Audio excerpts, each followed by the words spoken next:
Who finds Shaman out high. Diawara pick and roll left side, Hukporti. Shaman again up top. He'll take a three, but passed out of it with a good contest from Keaton Wallace. Give and go. Got it back from Diawara. Passes underneath to Hukporti. His shot was blocked from behind by Newell. His fan club in front of us goes nuts. Now it's Kispert the other way. Missed a left-hand layup. Put back is good from Tony Bradley. And it's now 112-94 with 64 seconds to go in the fourth. Now, of course, a blowout loss in the playoff from Atlanta's perspective. It only counts as one loss. Just look at the 76ers, who were, I don't want to use the word embarrassed in game one against Boston. That's but the appropriate word. A lot of folks thought that would be a sweep. Sixers a few bounces away from being up 2-1 in that series, but after a hard-fought loss yesterday, they're down 2-1. Meanwhile, Alvarado looked like he got fouled on the right side driving layup, but it was tipped clean out of bounds. And then I believe they signaled a technical foul on Alvarado. He's now pleading his case to Chris Gent and Rick Brunson on the Knick bench, but what's done is done. It'll be a Corey Kispert technical free throw at the basket to our left. That was a power call for sure. It's unnecessary. Just let the kid vent. We want you to make a call on the dribble penetration. Well, all you had to do is say, I got you, bro. Back up. Free throw is good for Kispert. 17-point Knick lead. 46 seconds to go. And the Scott Foster experience always has certain moments that Scott Foster didn't tee him up. I bring up Scott Foster to say that over the past 3 years, including tonight, the Knicks are now 13-3 in Scott Foster officiated games, and the Hawks are now 1-10. Shamet right corner three, had to pass out of it again because Kispert was right there, but the pass went to Asa Newell of Atlanta. Reese Sachet left wing three from the angle. That one's good over Kolek. And they're really going to clean up the final score here. It's down to a 14-point game with half a minute to go. Similar to what we saw in game one, Knicks are up by 18. Final margin of victory was 11. Kolek near side point. He'll take Reese Sachet to the foul line, middle of the lane, and a left-hand hook shot floater is good. Tyler Kolek gets a playoff bucket. It's now a 16-point lead with a shot clock off. Kispert to the foul line. Shows the ball to Diawara. Leans into the dotted line. Then got stripped. Got the loose ball back. Layup missed off the bottom of the backboard. It comes loose to Wallace. Right wing three at the buzzer is short. And the New York Knicks have evened this first round series with Atlanta. 2 games apiece. And one of the most must-win games we've seen in recent memory. The Knicks took care of business and then some with a 114-98 win here in Atlanta to take a 2-2 series back to New York for Game 5 on Tuesday. A deep sigh of relief from anybody operating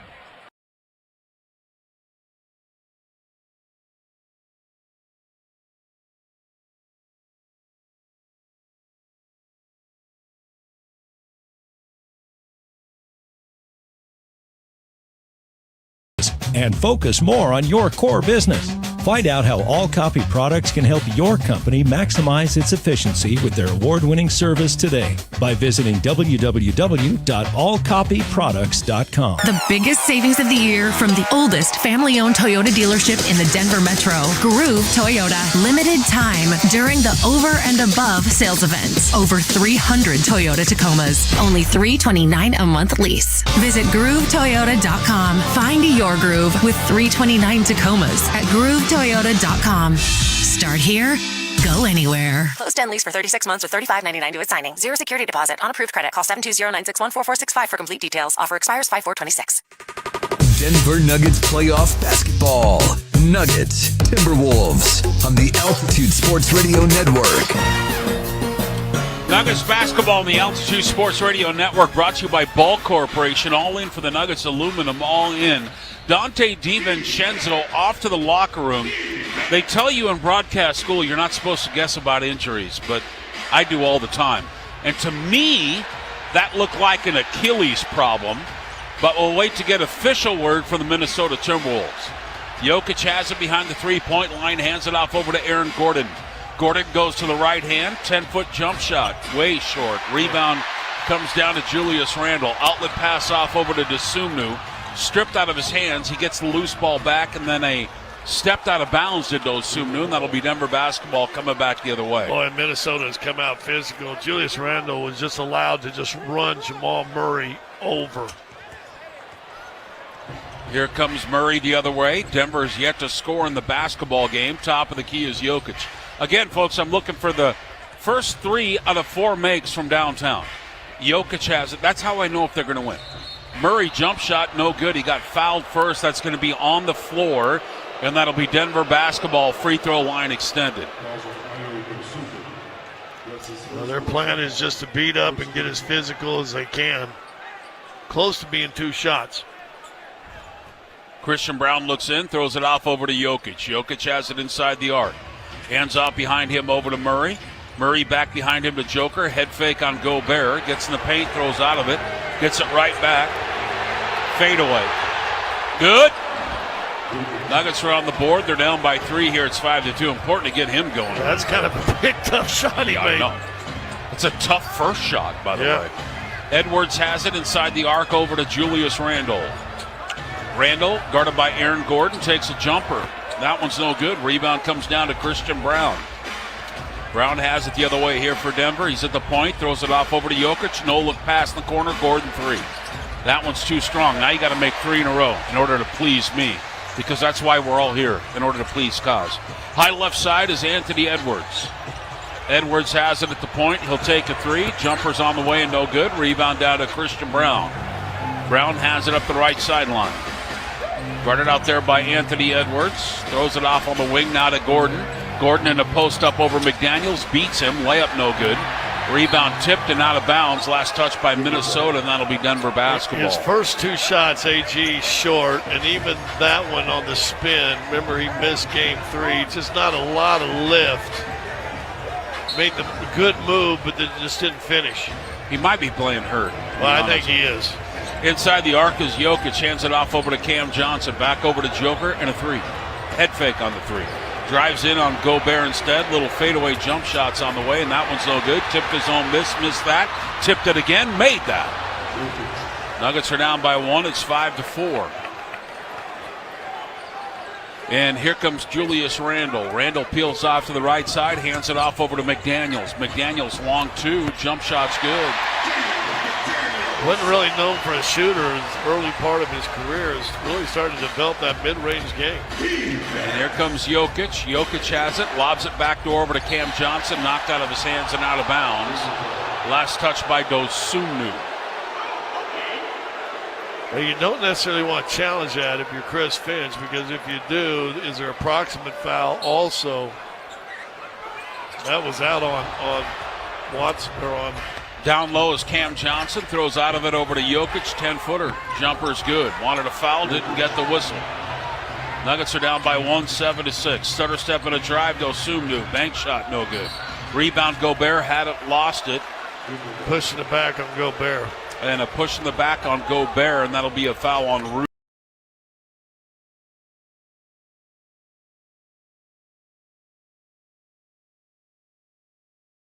Still able to concentrate. I don't know if it's just the addition of Aaron Gordon, but the Denver offense looks much more comfortable and smooth. Gordon's left wide open in the right corner. He'll miss the 3. Gobert gets the rebound, tapped out of bounds by Cam Johnson. It'll be Wolves basketball. But there's better cutting, there's better ball movement. Yeah. They seem to be more fluid than we've seen in the last couple of games. He's just another really devastating option for them. And he's a much better three-point shooter now than he was 2 years ago, so that's also an option. And settles for a right wing 3. That comes up well Settling. short. 1 of 3 from distance to start this game. He's now 8 for 31 in the series. Around 26%. Christian Brown brings it up with Ayo Dosunmu on him. Big story, Dante DiVincenzo out with the apparent leg injury. Runner by Christian Brown down the lane, too strong. The Wolves have the rebound. Randle picked up by Brown inside the arc. Loose dribble, got it back inside, runs it up. Shot no, finally a whistle. And a foul will be charged to Christian Brown. Julius Randle will go to the free throw line. He's getting there 6 times a game in this series.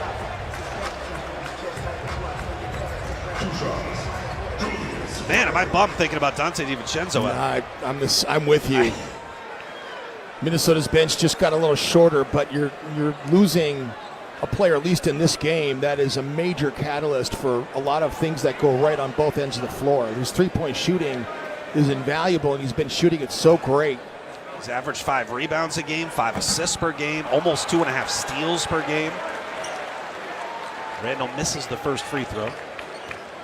I mean, Dante DiVincenzo and Ayo Dosunmu have led Minnesota in assists so far in this series. Each have 15 apiece so far, and they've really done a nice job of sharing the basketball as well as scoring. When Dante is a plus 10 or better in a game this season, regular season or postseason, the Wolves are 31-1. Last two coming in games 2 and 3. 8-6 as Randall splits a pair. Murray has it, top of the key, lowers the shoulder on Jaden, stops, falls away on the 16-footer, strokes it. Jamal Murray hits his first field goal of the game. What a battle it is with those guys coming out of the corner, those screening actions they run for Jamal Murray. It's just a hand fight each and every time. Randall up top to Dosunmu with 10 to shoot. Tied up at 8 apiece. Randall has it, late clock situation. 3 to shoot. Now to Ayo in the corner. He's open. 3-ball splashes down. Boy, Gordon just drifted off of Ayo. He got a wide open look with 2 seconds on the shot clock. Dosunmu's 3-ball has not been falling in the postseason. 4 for 12 coming into tonight. Jokic on the perimeter beyond the arc. Hand off to Murray. Ant fights over the top of that. Now Murray to his left against Edwards. Back out to Jokic. Jokic down the lane. Looked like he wanted to pass it at the last moment, decided to shoot it, and still hit the shot. Jokic 4 of 5 shooting. He's got 8 points. Jaden McDaniels right in the lane off of Gobert's screen. Back to Rudy on the roll. Good pump fake. He'll rise, and he'll finish. Jaden McDaniels to Rudy Gobert, and the Wolves back in front by 3.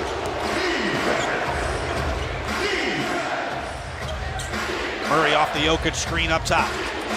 Pump fakes, leans in, got the whistle. Wow, didn't look like there was a lot of contact there, but Jaden does not argue. First foul on Jaden McDaniels. First trip to the free throw line for Jamal Murray, who in this series at the free throw line is 24 out of 25. Of course, 16 for 16, famously in game 1.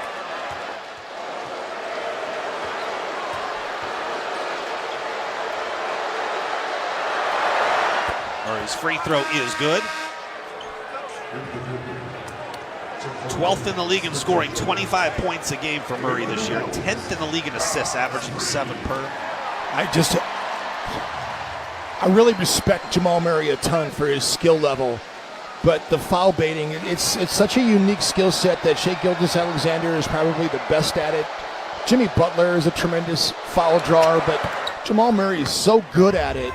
And he makes a lot of shots too. His and-one opportunities are always one of the tops in the league. He's so good at it. 2 for 2 at the line. Denver climbs to within 1. Midway through the first quarter, Wolves up 13-12. Edwards wing left, guarded by Christian Brown. Gets to within 15. Now a step back. Hezzy, then the rise on the jumper. No offensive rebound. McDaniels. Oh, and then McDaniels and Spencer Jones get tangled up. Jones initially had McDaniels in a headlock. And they're going to call the foul on Spencer Jones. Jaden had good position inside, and then I think Jones inadvertently, to his credit, but he kind of keeps that headlock in there a little bit. Well, he was just trying to rip the ball away, but unfortunately he picked an ornery person to do that to. Jaden doesn't take very kindly to getting that kind of physicality. Here's Edwards, took the handoff, top of the key, down the lane, out to Jaden, left angle. 4 to shoot. He's got to move on Hardaway inside, runs up the shot, off glass. No, Jaden attacks the glass. He's got the rebound, put back up and in. Jaden just sticks with it. He's got 4 points, 2 rebounds, 2 assists. 15-12. Minnesota by 3. I think we're in store for a very tight game 4. Denver brings it up right to left here in their association white jerseys. Christian Brown, wing left off the Jokic screen. He's going to pop on a triple and hit it. Christian Brown gets into the act. A career low 30% from beyond the arc in the regular season. He's now 4 for 8 here in this series. So high percentage, but low volume. Edwards across the timeline, guarded by Spencer Jones. He terminates the dribble, cross court. Naz Reid into the game. Quick crossover at Christian Brown. Attacks down the lane. Layup too strong. Io offensive rebound. He goes back up. The putback, no. Rudy a tip. That wouldn't drop. Rudy out to the perimeter. He's got the offensive rebound. Oh, and his cross court pass picked off by the Joker. Up ahead to Murray. He'll stop inside. Puts up a wild shot. It never hit the rim. Murray comes up crying for a foul. Edwards on the move across the lane. Sweeping hook with the left hand. No good. Jokic clears the rebound, still tied at 15. Up the center of the floor, a handoff to Murray. Right-handed dribble against McDaniels, and Jade grabbed his jersey, pulled him to the ground. It's going to be 2 fouls on Jade McDaniels just 8 minutes into this game. That's the kind of foul that Jaden McDaniels can't commit. He was frustrated. He just grabbed the back of Jamal Murray's jersey and pulled him to the ground.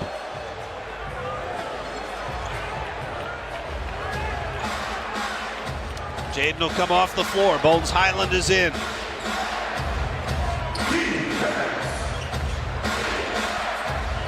Brown off to Jokic, wing left. Now to a cutting Murray in the paint. Slithers it across the lane. Spencer Jones kicks out to Tim Hardaway. Shot no, and Naz Reid collects the rebound. So Bones Highland, Anthony Edwards, Io Dosunmu, Naz Reid, and Rudy Gobert, the 5 on the floor.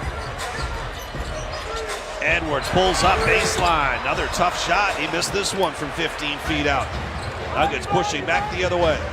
Christian Brown off the Jokic screen. Top of the key, down the lane, runs into Gobert, shoves off on him. Bounces it off to Jokic, who's just 2 feet next to him. Jokic missed the initial shot, grabs his own miss, and scores it for 2. Denver leads for the first time tonight. It's the first time Denver's had a lead since 4:35 left to play in game 2. Io steps into a 3 straight away and drains it. That's his second triple tonight. Io finished up the regular season excellent from downtown. 6th best, 44%. Timeout Denver, 2:50 left to go in the opening quarter of play. It's been a tight one. 18-17, Wolves on top. They're up 2-1 here in Game 4 on the Minnesota Timberwolves Radio Network. It's playoff basketball. You got to do a little bit of everything. The intensity levels are at an all-time high. These are the NBA playoffs. Every team looking to make a run. This is incredible. Every player looking to make history. Give me all you got. Let's go. So tune in, because this is going to be unbelievable. This is exactly what we want. The NBA playoffs presented by Google continue on ABC, ESPN, NBC, Peacock, and Prime. At U.S. Bank, when they say they're in it with you, they mean it. Not just for the good stuff, the grand openings and celebrations, although those are pretty great, but for all the hard work it took to get there, the fine-tuning of goals, the managing of cash and workflows, and decision-making. They're in to help you through all of it, because together they're proving day in and day out that there is nothing as powerful as the power of us. Visit usbank.com to get started today. Equal housing lender, member FDIC, copyright 2024 U.S. Bank.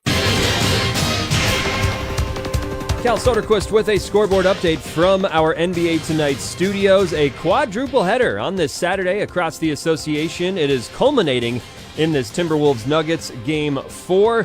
We had a Game 4 in Atlanta, the Hawks taking on the Knicks, and Karl Anthony Towns with a first career playoff triple-double, helping level that series at 2 games apiece. New York gets a 114-98 victory in Atlanta. The Thunder once again make it look easy against the Suns, this time in Phoenix, a 121-109 result. OKC now with a commanding 3-0 lead in that series. Shai Gilgeous-Alexander had 42.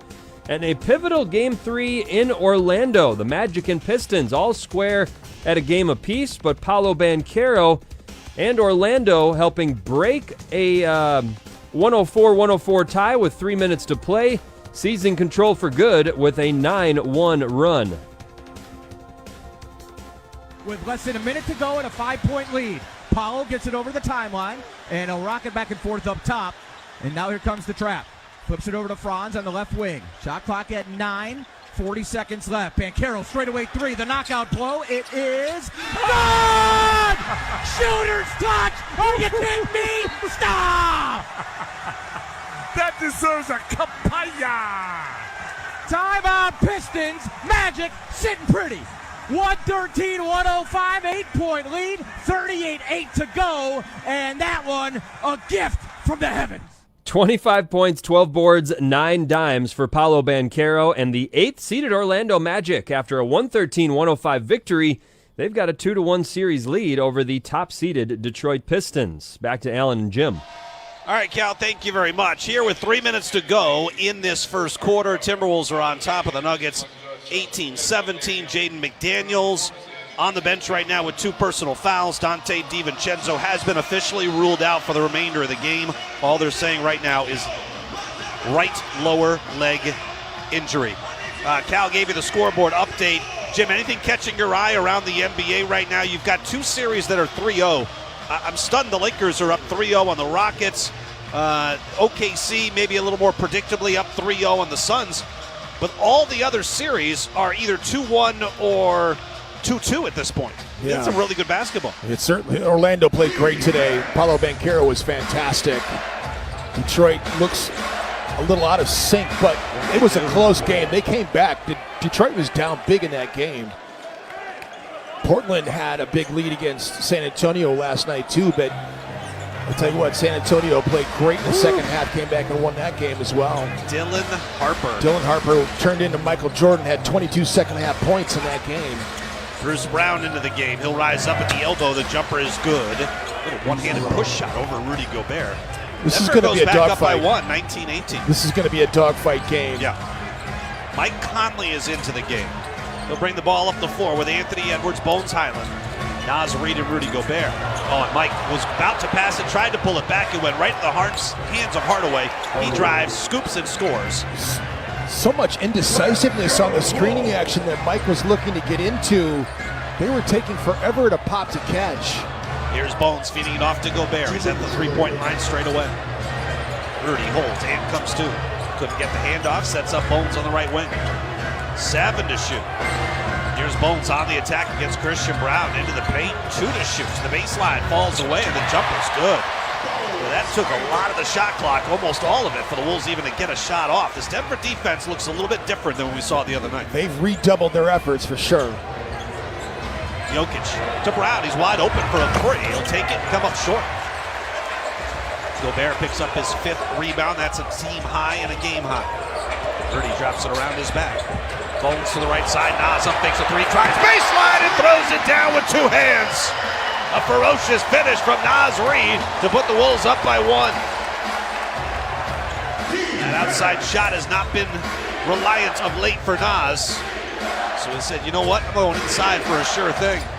The Wolves have been so good at the rim against the Nuggets in this series. Hardaway misses a 3. Spencer Jones an offensive rebound. Now Brown with it. Up top, Jones, right side, Hardaway knocked away by Conley. It'll stay Denver balls. The ball crossed across the baseline. Mike did a great job of anticipating that right-hand drive on the right wing from Tim Hardaway Jr. Almost got the steal, just knocked it out of bounds. 8 seconds on the shot clock here. Kyle Anderson checks in. Kyle has not been used a whole lot in this series. Inbound Jokic, 7 to shoot. He's at the right angle, beyond the three-point line. Puts it on the floor with a left-handed dribble. Runner in the lane, off back iron, no. Rebound loose, into the corner, out of bounds. It'll stay Denver basketball. Shot clock resets to 14 with 44.5 in the quarter.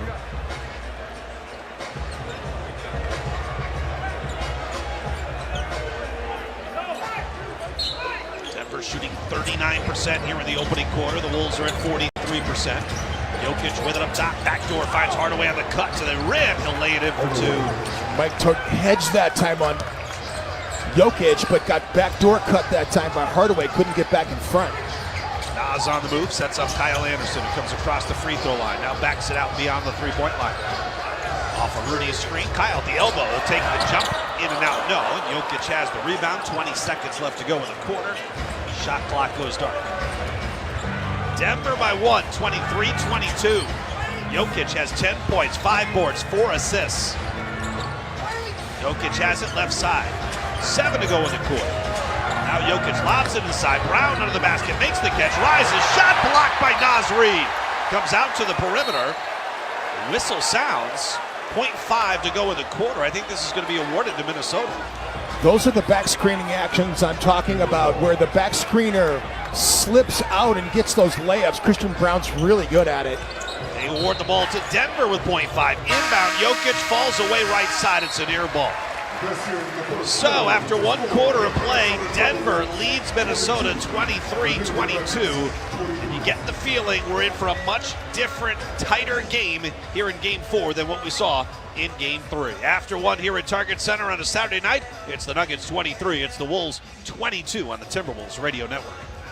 All right, and we are joined now with Dr. Judy Bowie, breast surgical oncologist and a deputy director of practice at Mayo Clinic Comprehensive Cancer Center. According to the Minnesota Department of Health, breast cancer is the most common cancer in Minnesotan women. Doctor, what can you tell us about what Mayo Clinic is doing to provide hope for the future? Sure, Cal. At Mayo Clinic, we have hundreds of clinical trials available for patients with breast cancer. Also, from a surgical standpoint, we offer intraoperative frozen section analysis for breast cancer patients undergoing surgery, and this is unique to Mayo Clinic.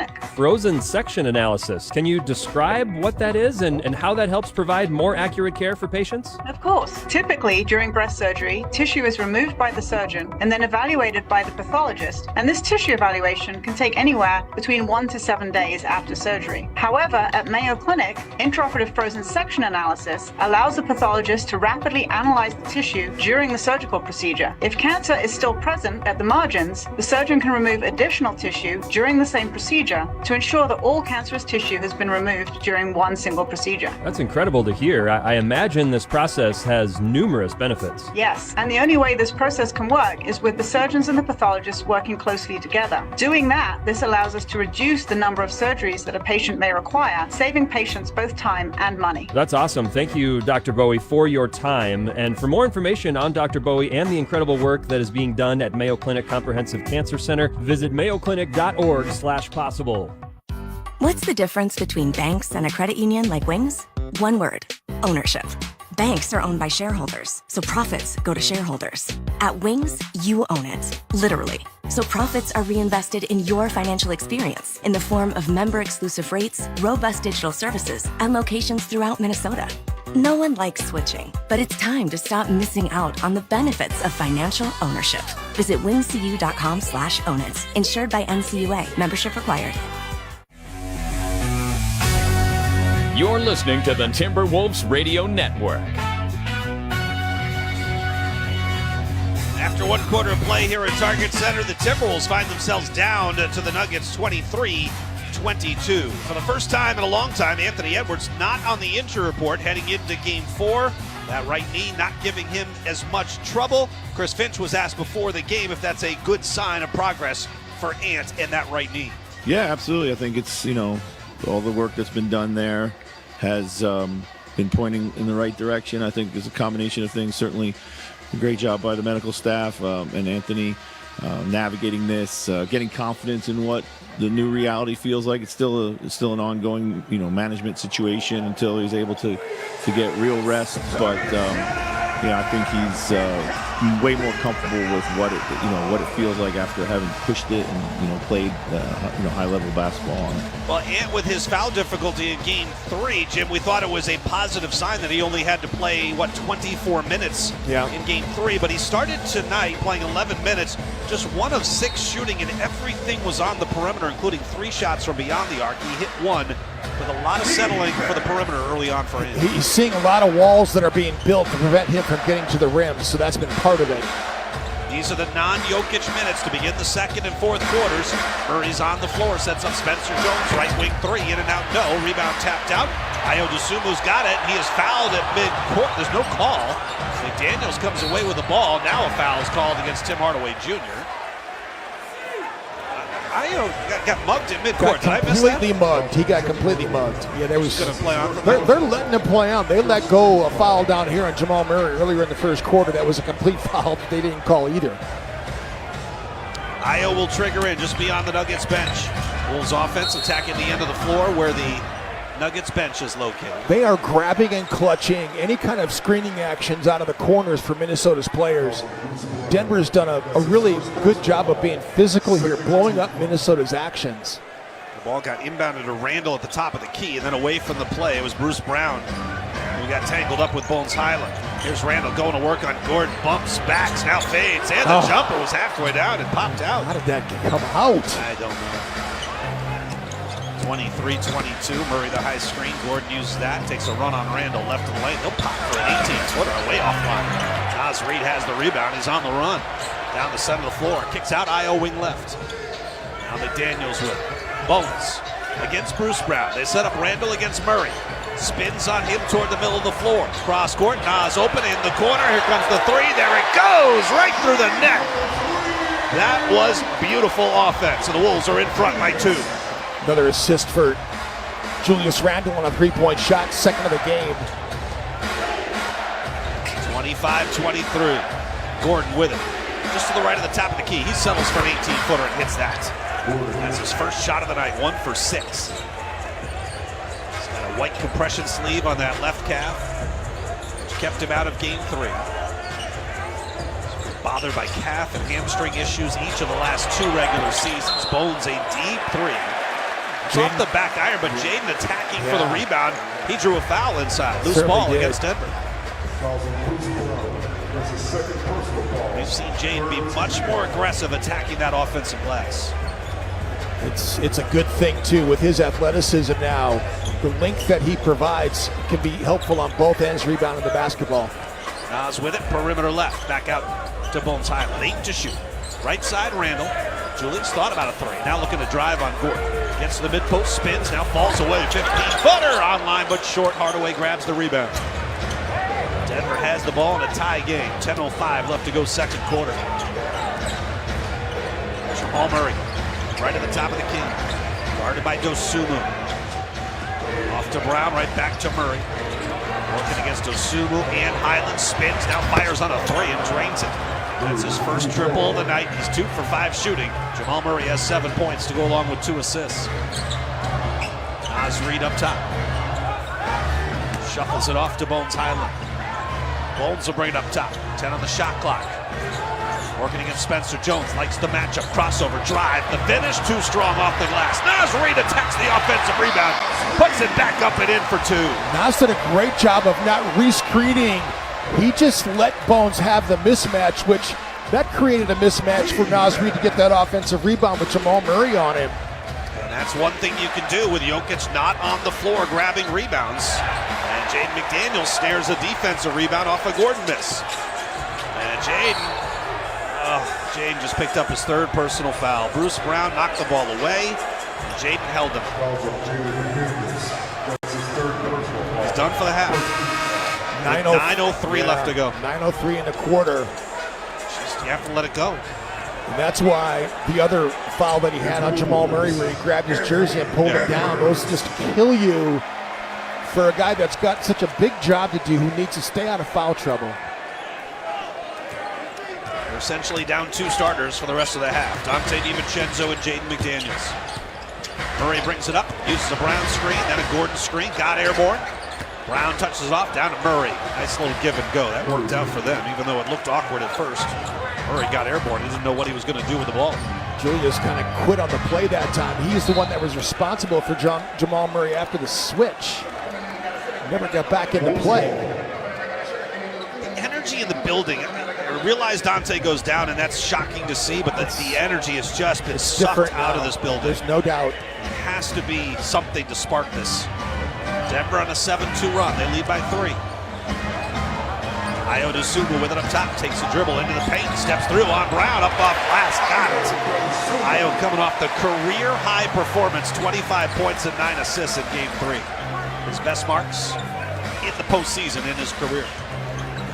Brown, his cross-court pass deflected by Randall out of bounds. The other part of it is that Julius Randle and Anthony Edwards are a combined 2 of 10 in the game right now. So Ant has not gotten on track. He's 1 of 6. He hit that 1-3 early on, but he has not been on track yet. And that's also kind of led to this building being a little dead right now. And it feels like those 2 are going to have big games tonight, especially with Dante being lost for the game and Jaden in the foul difficulty. Murray turnaround free throw line jumper, no. Wolves collect another rebound. They're a +8 on the glass so far. Luckily, Io and Nas have been great off the bench, combining for 15 points here early. Nas going to try a three. It's a catch-and-shoot opportunity straight away. Missed it. Ayo DeSumo offensive rebound out to Bones Highland. His catch-and-shoot three, no. Wolves missed 2 in a row, but both pretty good looks. 4 of 10 from distance from downtown in the first half for Minnesota. Murray shifts to the left hand, gets back to the right hand, try to finish inside in traffic, couldn't do so. He's 3 of 8 shooting. Ant with a rebound. Ant on the run, down the lane, up off the glass. No, and Gordon has the rebound. Ant's missed his last 6 shots. There's Murray, a leak out, makes the catch, lays it in for 2. What a great long pass that time by Denver. Without Jokic on the floor, you would have thought he would have been a part of that somehow. Ant got taken right out of the play on his missed shot. And here's Murray fouling Ayo DeSumo on a strong drive. Another run after a make. Jamal Murray gets the layup, but Minnesota gets it up the floor quickly, and Ayo presses the issue.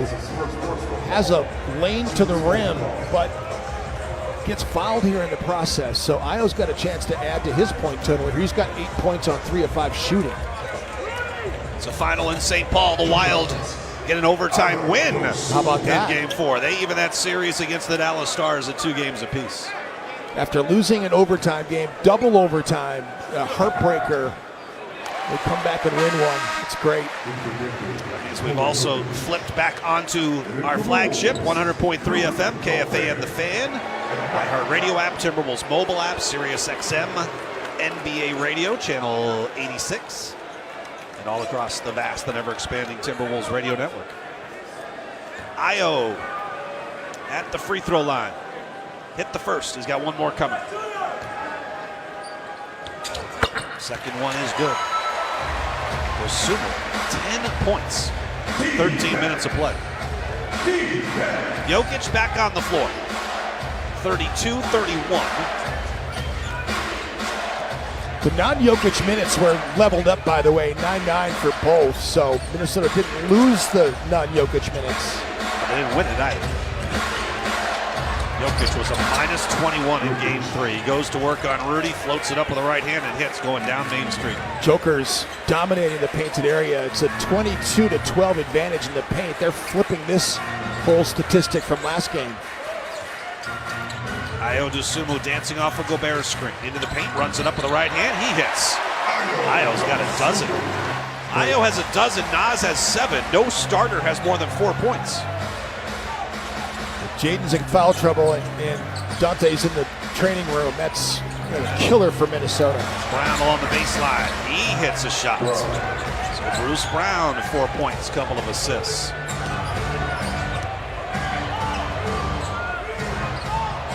22-14 in the paint. Rudy trying to change that, runs it up inside. He challenged Jamal Murray. Shot no, and a leak out the other way. Bruce Brown cashes in for 2. Denver by 5, 38-33. There's 6:09 left to go in the second quarter. It's a different Denver Nuggets here in Game 4.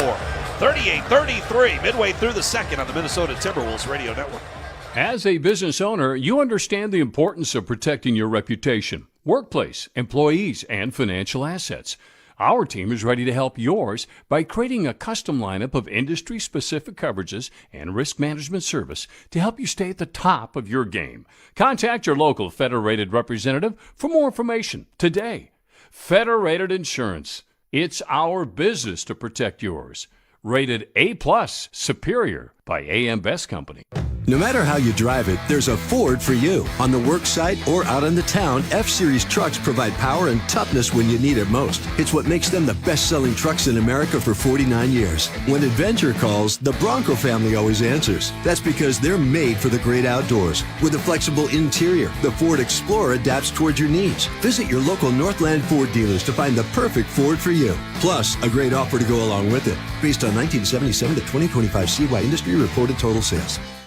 Howell Timberwolves fans, McDonald's and the Wolves are teaming up to bring you the tastiest season ever. When the Wolves hit 11 threes, you score free medium fries with any $2 purchase. Home or away, when the Wolves heat up from beyond the arc, McDonald's has your fries craving covered. Just download the McDonald's app and check it daily for game day deals. Wolves hit 11 threes, fries are free. Only in the McDonald's app. Offer valid one time for 2 days after the Timberwolves score 11 threes through 6/30/26 at participating McDonald's. Excludes tax, must opt into rewards.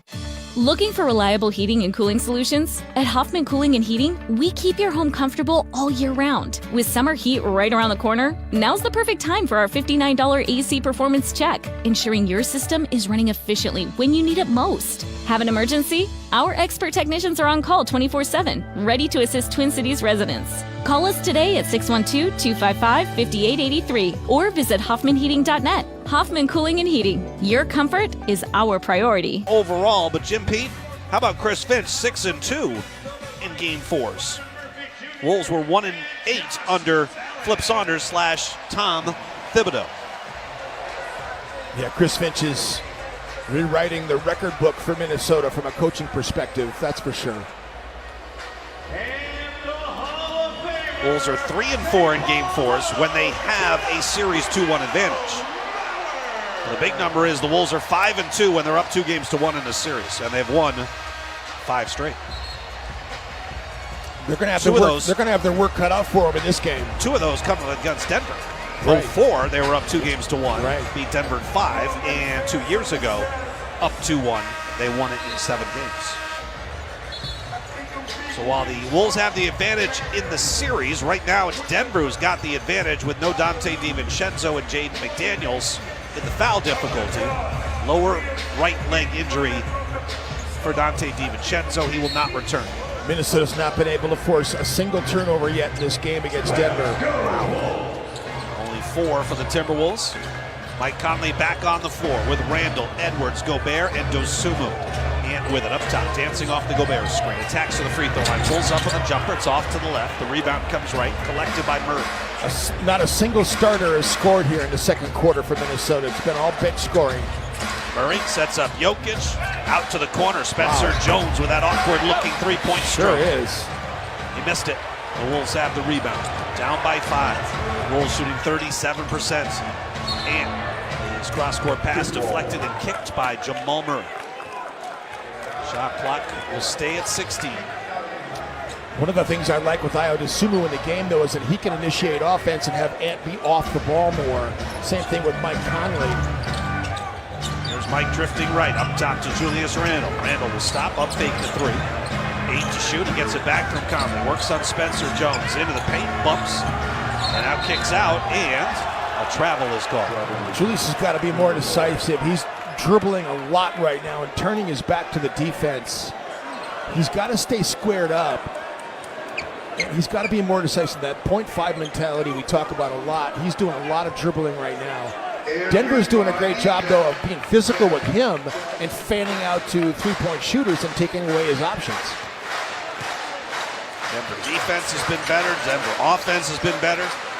Jokic holds against Jokic, left side of the floor against Gobert, I should say. Jokic then lost it, scooped up by Dosunmu. Ayo on the move, shoves Murray out of the way, and then Murray recovers, blocks the shot, but there was contact. And Murray picks up his second personal foul. So we've seen Jokic in more post-up opportunities here in this game. That was one right there. One thing that Rudy's done so great in this series against Jokic when he has gotten those situations, he's been poking at the basketball effectively, knocking the basketball away from Jokic, ruining his rhythm. Ayo came in and helped him, disrupted. That's how they got the turnover. First of the game for Denver. Ayo's 2 for 2 at the line. He knocks down the first. Timberwolves basketball tonight brought to you in part by U.S. Bank. U.S. Bank, proud to be the official bank of the Timberwolves. And by Treasure Island Resort and Casino. Book your stay now at TICasino.com.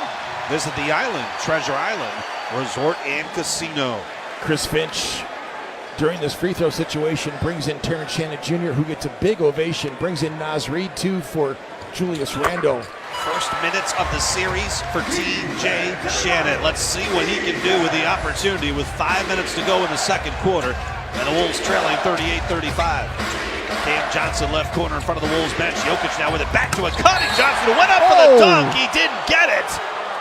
Naz Reid contested a late call by Mark Davis. Has the Wolves bench incensed, the crowd as well. Boy, this might be worthy of a challenge. The crowd is certainly convinced. He got a lot of basketball. I think Minnesota's going to challenge this. They are. Timeout, Chris Finch. Challenge upcoming with 4:51 left. Wolves do have imminent possession, which matters.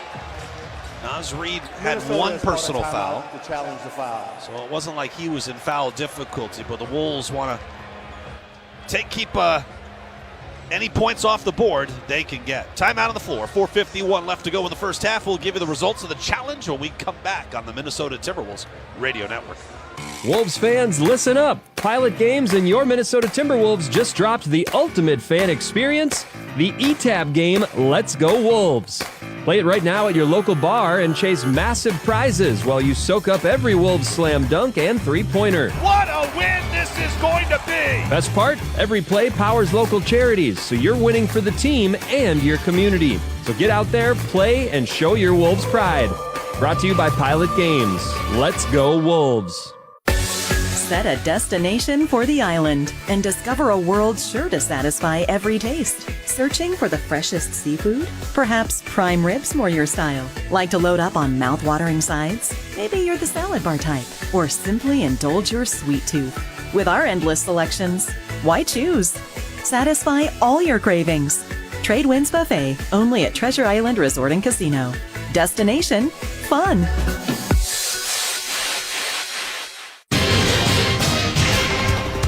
Cal Soderquist with another scoreboard update. A full slate on this Saturday in the association to follow up that overtime thriller between LeBron, the Lakers, and the Rockets last night.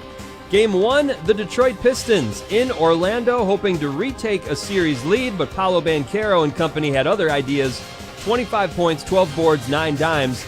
The Magic get a victory, 113-105. They lead that series 2-1 as the 8th seed. The top-seeded Oklahoma City Thunder were in Phoenix seeking a 3-0 start to that first-round clash, and Shai Gilgeous-Alexander ensuring they did just that.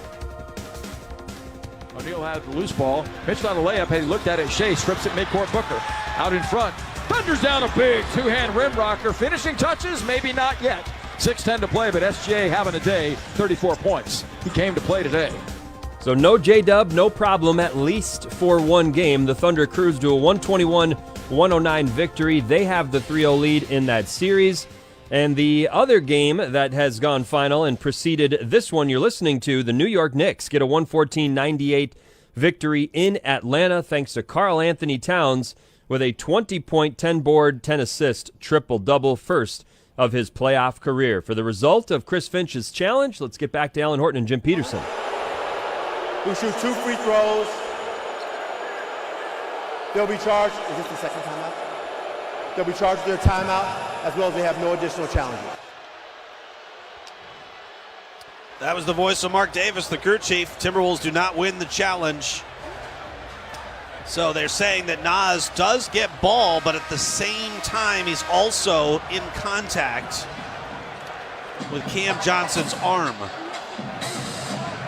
And right now, Anthony Edwards and Chris Finch are trying to get an explanation from Mark Davis. A further explanation, but the Wolves, let's see, did they use a challenge? Was that, it must have been game 2. They used one early, lost it, and that didn't have it the remainder of the game. Was that Denver? Last night, it was last game. They used their challenge last, it was game 3. Lost it right away. That's another reason why you're here. It's awesome. We help each other out. That's what teammates do. So the Wolves without a challenge the rest of the way, and I feel like that might be crucial down the stretch. It always does. Cam Johnson misses the free throw, though. Cam Johnson in this series, averaging just 10 points. He had a grand total of 3 rebounds coming into this game. It's tough to do when you're 6'8" and you're a starter. You're playing starter minutes. In 3 games, grab 3 rebounds.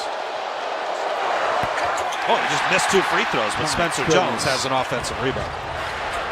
Jokic to Brown. Jokic wants it back. Top of the key. Sizes up Rudy Gobert. One dribble. Pump fake. Leans in. The shot well short. Oh, and he shoved Anthony Edwards in the back. Unbelievable. No call. Spencer Jones the rebound. Out to Bruce Brown. 3-ball no. Cam Johnson the rebound. Now Johnson out to Brown. Naz Reid battling Jokic. Top of the key. Naz got to be careful. Jokic with it. Couple of dribbles. The spin. Pump fake. Now he rises and finishes. Jokic got shoved by Naz Reid out of bounds too, but he totally shoved. Jokic did. Anthony Edwards right in the back, battling for that rebound. These referees are really getting wild right here. They're letting a lot go. Ant's got to get downhill. He's missed 7 straight shots. He drives in. There's a foul on Jokic. This is what I expected from Jokic in Game 3. The way that he's playing right now. Yeah. He has been unbelievable here. Super aggressive. He's got 14 points, 5 rebounds, 4 assists. But it's not like he hasn't scored in this series. He's averaging 25 a game. Free throw is good for Anthony Edwards. Jokic had 4 assists. All of those 4 assists he's had came in the first quarter. He had a grand total of 3 in Game 3. Right. And already, Denver's offense, 12 assists. They had 12 the entirety of Game 3.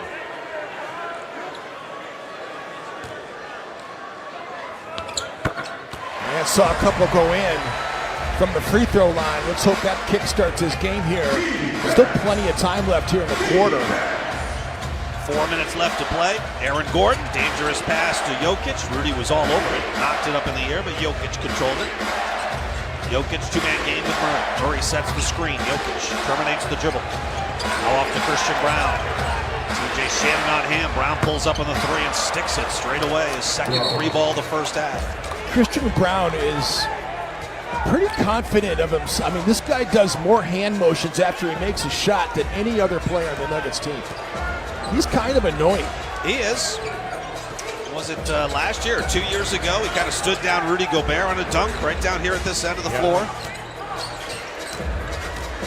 Naz Reid goes to work on Brown. He's got his arm draped around Naz, and still the jump hook falls for Reid. Where would Minnesota be without Ayo and Naz in this game? They've combined for 23 points on efficient shooting, too. Both of them are 4 of 6. Wolves are down by 3, just over 3 to go in the first half. Jokic sets up Gordon, rises up for the 3. It's no good. Aaron Gordon in his return is 1 for 8 from the field, 0 for 4 from deep. Ant jogs it up left wing, picked up by Gordon. Gobert sets the screen, now Ant against Jokic, terminates the dribble, sets up Naz, right angle, 3-ball, well short. Ant Johnson the rebound. Timberwolves 4 of 11 on their 3s. Johnson on the run, takes the feed from Jokic, got the finish inside. And Ant's hurt. Now Anthony Edwards is down. Ant is down, flexing out the left knee, and a timeout is called. My goodness. Ant now back to his feet, but he can't put a lot of weight on that left knee.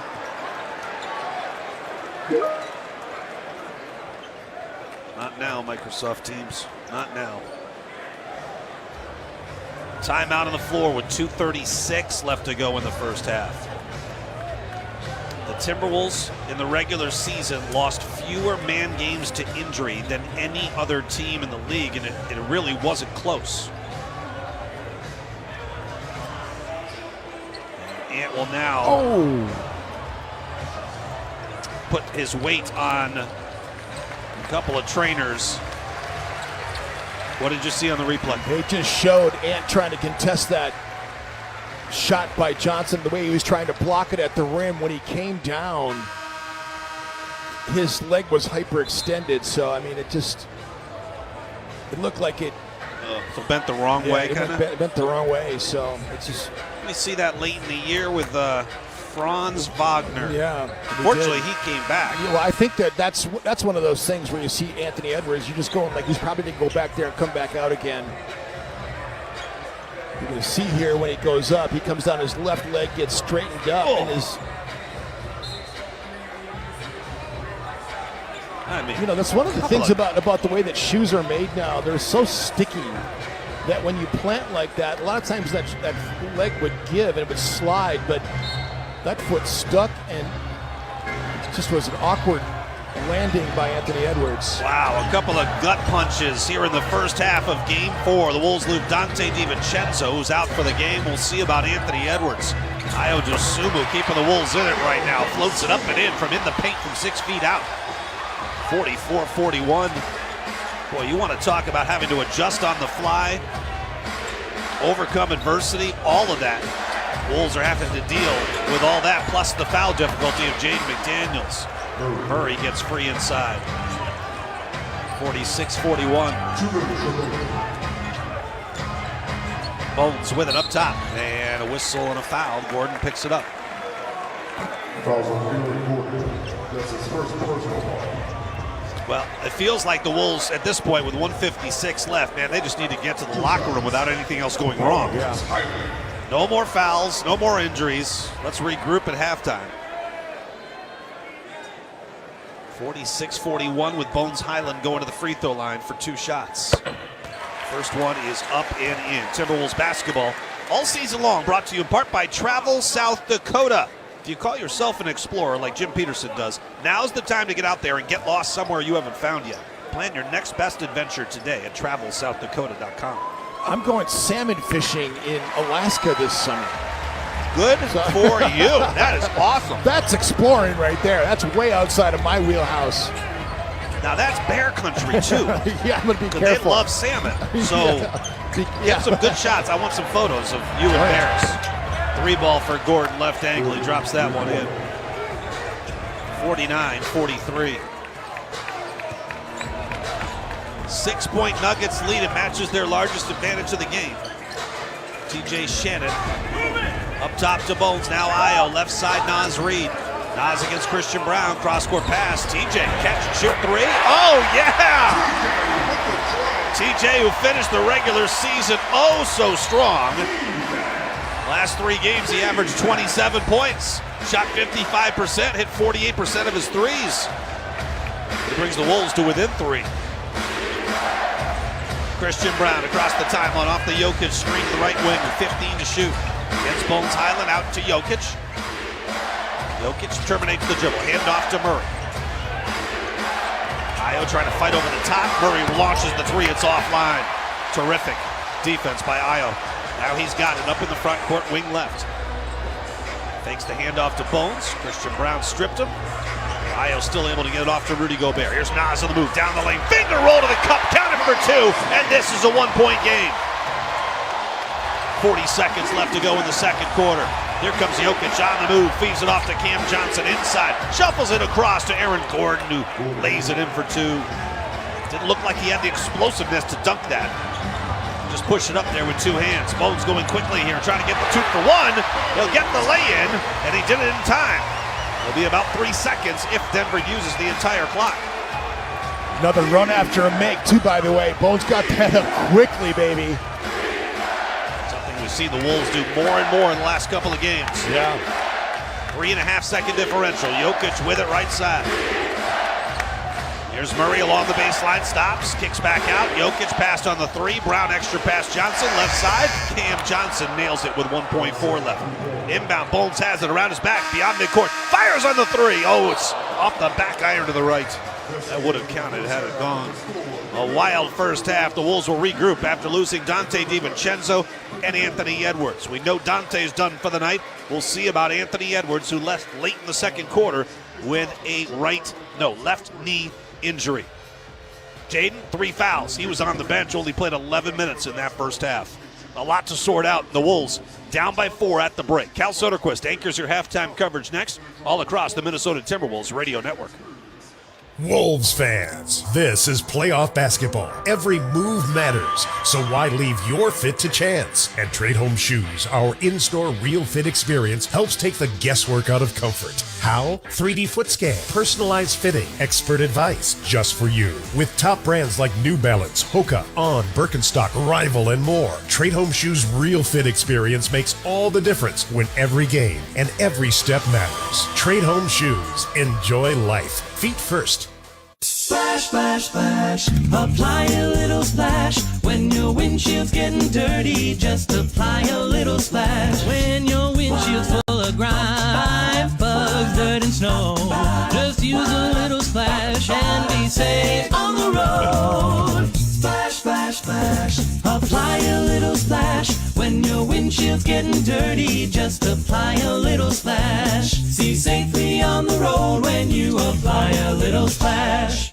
At Target, we're home court advantage for the hometown sports fans. And with the Timberwolves season in full gear, we're here to help you gear up and make your game day prep a slam dunk. Hear that? That's what you call a buzzer-beating three-pointer for the win. Time to dish up your famous nachos or put a full-court press on some jalapeno poppers. Then serve up some sweet desserts to celebrate the W. However you do game day, we're here for it at Target and Target.com. What Felt like maybe an important mini 5-0 burst from the Timberwolves as the Denver Nuggets had lengthened their advantage to as large as 6 late in this first half, but the Wolves responded with a mini 5-0 run to get back to within 1 before Denver answered back one final time, a Cam Johnson triple to make the advantage 4 after 24 minutes of action. 54-50, the Denver Nuggets with the 4-point advantage in this game 4. And, of course, the Timberwolves down some bodies. Donte DiVincenzo goes down with a non-contact injury just a minute into this contest. And late in that first half, Anthony Edwards seeming or appearing to hyperextend his left knee, needed help getting off the floor. No immediate update from Timberwolves public relations just yet on Ant. They did very quickly rule out Donte for the remainder of this game, so we'll keep you posted if we hear any updates on Ant's status for this upcoming second half. Welcome inside the halftime show. I'm Cal Soderquist in our NBA Tonight studios. Again, Timberwolves down by 4.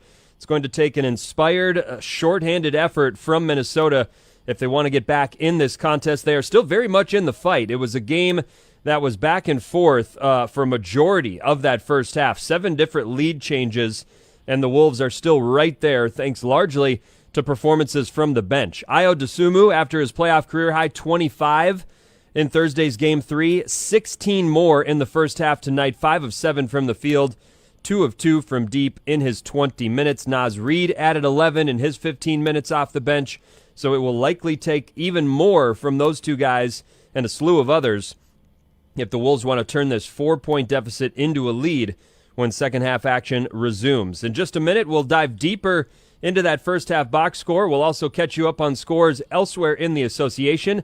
We'll nominate our hot player of the half, and we'll hear from assistant coach Pablo Prigioni chatting with Alan and Jim before the third quarter gets underway. Let's right now, though, dive into the first half highlights. Minnesota looking to build on Thursday's electric and emphatic Game 3 victory.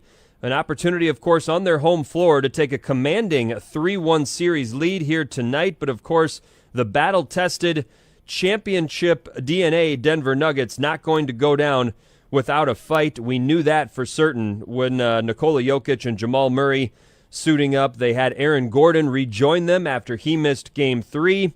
Timberwolves, of course, in that Game 3 win, jumped out to a red-hot start, outscoring Denver 25-11 in that first frame. And very, very early on tonight, it, at least for a moment, felt like it was going to be more of the same in this one. Thinks like he's going to penetrate, steps back, 15-footer, that's offline, rebound to Minnesota. Julius Randle has been attacking the glass, too, by the way. He's done a great job of going in and rebounding. Here's Donte on a drive, a kick out, swinging it out to Ant. Left angle 3 is good, 5-0, the Wolves on top, just 50 seconds into the game. An electric 5-0 start had Target Center rocking, yes, but the building very quickly fell silent as Donte DiVincenzo went down, attempting to go after an offensive rebound, attempting to dive after it, and a non-contact injury immediately grabbing for his right calf, and it appeared ominous almost instantly as the whole team came out to comfort him and help him get off the floor. A few minutes later, he was ruled out for the remainder of the contest, and a few possessions later, Jaden McDaniels quickly whistled for 2 personal fouls. So Denver took advantage of Minnesota missing 2 of their usual starters for a majority of that first quarter. Nikola Jokic, after struggling through much of the first 3 games, he looked like his usual self in that first frame. 10 points, 5 of 9 shooting, 5 rebounds, 4 dimes. It was a first quarter that featured 5 different lead changes and saw Denver up just 1, 23-22. So the Wolves still in the game despite missing both Jaden and Donte for a majority of that first 12 minutes and down just 1 after 1 quarter. Into the second quarter we went. Jaden McDaniels picking up foul number 3 with just with just 2 minutes and change gone in that second quarter. So he had to sit for the rest of that first half. Denver continuing to keep Minnesota at arm's length, thanks in part to second chance opportunities. Pump fake, leans in, the shot well short. Oh, and he shoved Anthony Edwards in the back. Unbelievable. No call. Spencer Jones the rebound. Out to Bruce Brown. 3-ball no. Cam Johnson the rebound. Now Johnson out to Brown. Naz Reid battling Jokic. Top of the key. Naz got to be careful. Jokic with it. Couple of dribbles. The spin. Pump fake. Now he rises and finishes. Jokic got shoved by Naz Reid out of bounds too, but he totally shoved. Jokic did. Anthony Edwards. Right in the back, battling for that rebound. These referees are really getting wild right here. They're letting a lot go. Yeah, plenty of physicality from both sides. We heard from the Denver Nuggets in the lead-up to this Game 4 that they needed to rise to meet Minnesota's level of physicality after Denver had suffered the back-to-back losses, and they seemed to do just that here in this first half. And like the guys just mentioned in that call, referees swallowing the whistle. Just a combined 14 free throw attempts in that first half for both sides. And Denver seeming to take advantage in that possession. It was technically a third chance for Denver because they missed a pair of free throws as well, but got that rebound, then got the second offensive rebound before Jokic able to score. Denver with an 8-4 edge in terms of second chance scoring. That was an area that Minnesota largely dominated in their previous two victories. And a couple possessions later, bad got worse in the injury department for Minnesota as Anthony Edwards attempting to contest a shot at the rim, falling awkwardly because of the contact midair, and when he went down, seeming to almost hyperextend his left knee. The good news, if there is good news, it wasn't his right knee that has bothered him for the better part of the last month and a half, but he was down and in some pain. He had to be helped off the floor. There were just a minute or so left in this first half at that point, so he did not return to the game. No immediate updates from Timberwolves PR just yet, but we will keep you posted if and when we receive an update on Anthony Edwards in terms of his status for this upcoming second half. But with Dante going down early, with Jaden McDaniels playing just 11 minutes due to foul trouble, Chris Finch had to go deeper into the bench, and that included, for the first time in this series, minutes for TJ Shannon, and he stepped up late. TJ Shannon up top to Bones. Now Ayo, left side Naz Reid. Naz against Christian Brown, cross-court pass. TJ, catch and shoot three. Oh, yeah! TJ, who finished the regular season oh so strong. Last 3 games, he averaged 27 points. Shot 55%, hit 48% of his threes. Getting his first meaningful minutes in this series late in that first half, knocking down that triple there, part of a 5-0 burst, like we said, that felt important at the time because Denver had slowly but surely built their lead as large as 6 late in that second quarter, and the Wolves did a good job at least minimizing the damage as Cam Johnson did hit one final triple before the halftime horn to put Denver back up 4. That's where we stand right now. 54-50, the visiting Nuggets down 2-1 in the series with the 4-point lead here halfway through tonight's Game 4. We mentioned the Wolves got big-time production from their bench. Ayo Dosunmu leads all scorers. 16 first-half points, 5 of 7 shooting, 2 of 2 from deep, 4 of 4 from the stripe. Also had 3 rebounds in his 20 first-half minutes. And for those game-high 16 points, he's our hot player of the half. Brought to you by Standard Heating and Air Conditioning, providing the comfort you deserve since 1930. Visit them online at standardheating.com. Naz Reid is into double figures with 11 points. Meanwhile, for Denver, Nikola Jokic, 14 points, 8 dimes, and 5 rebounds, 7 of 12 from the field. Jamal Murray also into double figures with 13 on 5 of 11 shooting. So Jokic seeming to get back on track. 4 points in that second quarter after a tone-setting 10 in the opening frame. Let's pause. 10 quick seconds. Allow our stations across our networks to identify themselves. You're listening to Timberwolves basketball.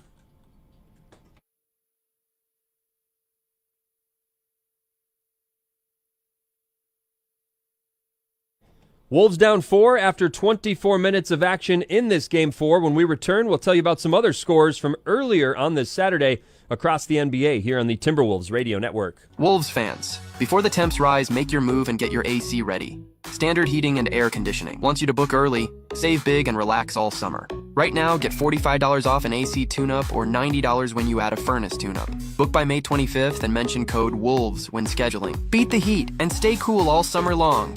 Proud partners of the Minnesota Timberwolves, Standard Heating and Air Conditioning, providing the comfort you deserve since 1930. StandardHeating.com. It's playoff basketball. You got to do a little bit of everything. The intensity levels are at an all-time high. These are the NBA playoffs. Every team looking to make a run. This is incredible. Every player looking to make history. Give me all you got. Let's go. So tune in, because this is going to be unbelievable. This is exactly what we want. The NBA playoffs presented by Google continue on ABC, ESPN, NBC, Peacock, and Prime. Want to howl in style, Wolves fans? Off to Nas, driving layup. Oh, yeah! Xfinity is hooking you up with a free limited edition Timberwolves reversible bucket hat. Just visit a participating Twin Cities Xfinity store and ask for one today. It's yours for free, no purchase necessary. What a win this is going to be! Hurry up, these won't last long. Find your store at timberwolves.com/Xfinity. You gotta love it! This copyrighted broadcast of the National Basketball Association may not be retransmitted, reproduced, rebroadcast, or otherwise distributed or used in any form without the express written consent of the NBA. You're listening to the Timberwolves Radio Network. Timberwolves down 4 at the halftime intermission, a 54-50 deficit in this decisive game 4. Dante DiVincenzo goes down early, quickly ruled out with a right lower leg injury that did not look good. Then with just a minute or so left in the first half, Anthony Edwards went down with a scary-looking knee injury. No immediate update from Timberwolves PR in terms of Ant's status for this upcoming second half, but we will find out soon enough as third quarter action just around the corner. Quickly updating you on scores elsewhere in the association, the New York Knicks level their series with the Hawks 2-2 thanks to a 114-98 victory. Karl Anthony Towns, a 20-point triple-double. Shai Gilgeous-Alexander had 42 as the Thunder sees a commanding 3-0 lead in their series against the Suns, a 121-109 result there. And the Orlando Magic, the 8th seed in the East, up 2-1 on the top-seeded Pistons after an 8-point home win. Paolo Banchero had 25. Timberwolves down 4, third quarter action, plus a chat with assistant coach Pablo Prigioni next on the Timberwolves Radio Network. As a business owner, do you have a game plan in place to stay focused on safety and preventing claims? Let our team help support your business. Federated Insurance offers a customizable lineup of industry-specific coverages and risk management services to help you continue your winning streak. At Federated Mutual Insurance Company, it's our business to protect yours. Rated A+ Superior by AM Best Company. You're listening to the Timberwolves Radio Network. At the half, it's the Timberwolves trailing the Nuggets 54-50, up 2-1. It is game 4. We check in with Pablo Prigioni courtside here as we get set for the second half. Pablo, what kind of emotions are there on the bench when first you see Dante go down, then you see Ant go down in that first half? Well, it's not fun, for sure. It's not fun, but, we have a lot of guys that can step up and compete. I always say this, you just need 5 guys that are willing to fight and compete to win the game. So we have more than 5, so we can do it. And what kind of is the approach amongst the coaching staff going into the halftime when you know you might not have both those guys for the second half? No, we didn't talk about it. We just focus on things that we can do better defensively. We give up some cuts, some rebounds. So we got to lock in on that end, try to run more open and get into our action offensively, and I think we're going to be fine. Joker has extinguished the three-point shooting. He's being more effective in the painted area. How you shut him down? Yeah, I think Rudy have to keep doing what he been doing the first 3 games, and maybe we have to support around him a little bit more. Pablo, appreciate the visit. Good luck second half. All right, thank you, guys. Pablo Prigioni, assistant coach on Chris Finch's staff, joins us here as we get set for the third quarter with the Wolves down by 4. 54-50. No update on Anthony Edwards. Ayo Dosunmu is going to start the second half, but that's likely in place of Dante DiVincenzo. It does look like Mike Conley will begin the third quarter as well. So as of right now, no update and no sight of Anthony Edwards, who went down late in that second quarter. 54-50, Denver on top. Jim, how do your keys to the game kind of change for the second half with knowing that Dante's not going to be there and maybe Ant being out? Well, guys have to step up now. This is a next man up, and Pablo just said it. You got to have 5 guys that are willing to fight. And I think that Jaden McDaniels, he only played 11 minutes in that first half. Ayo's going to fight. And the guys that are going to come in now, TJ Shannon, he's looking for an opportunity. There's opportunities now for guys to step up and make a name for themselves here in the playoffs. So the Wolves will have Mike Conley, Ayo Dosunmu, Jaden McDaniels, Julius Randle, and Rudy Gobert beginning the second half without 2 of their 5 starters. Jamal Murray and the Nuggets bring it up from left to right. Murray working on McDaniels, runs away from him down the lane, runs up the shot, no good. Rebound, out of bounds off Cam Johnson, and the Wolves will take control. Jaden did a nice job speeding up Murray there, and that layup was way too strong. Murray putting some pressure on Mike Conley as he comes up the floor. Murray looks really engaged tonight. 13 points. It's taken him 12 shots to get there. Here's Mike, right side off the Rudy screen. Murray just blows up Gobert. Now Gobert inside, went up, took the feed from Conley, and got it ripped away. Here's Murray underneath Cam Johnson. Layup is good, and a 6-point Denver lead. And a technical foul has been called on Rudy Gobert. Rudy thought he got fouled rolling to the rim. He got sandwiched between 2 defenders. He never even ran back down the other end of the floor, didn't even make an attempt. He just was arguing with the officials. So Jamal Murray's going to shoot a technical free throw here. He's only missed 1 free throw the entire series. He's 3 for 3 tonight, 27 for 28 in the series.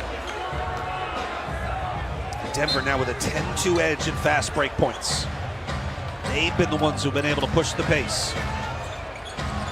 So without Dante, without Ant for now, Julius goes to work in the lane, runs up the shot, got it, soft touch, big man. 2 more for Julius. Minnesota's played a lot of games without Anthony Edwards. They know how to play without him. Julius has been a big part of that math for Minnesota to score points, and Mike Conley's going to pick up a foul here, trying to defend Jamal Murray. First on Mike Conley, first against the Wolves in the quarter. 1 minute gone, it's a 5-point game. Denver starts the third quarter the same way they started the game. Boy, Brown just shoves off 2 hands in the chest of Conley and shoves him out of the way. Now Conley shoves down Jokic, and they call that a foul. I mean, Christian Brown, trying to free himself of Mike Conley, basically took both of his hands right to his chest and threw him out of the picture. And then Mike Conley takes basically a cheap shot at Jokic, hitting him right in the back. I don't think he meant to trip him.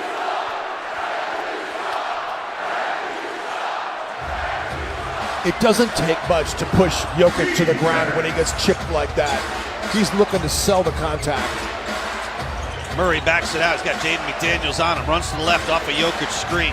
Now against Gobert. Free throw line jumper, no good. Rebound. Jokic and McDaniels battling for it. Jokic has got it. Throws it up on the alley-oop. Gordon wasn't ready for it, but he does catch it on the way down. Gordon now right wing beyond the arc, 6 to shoot against McDaniels.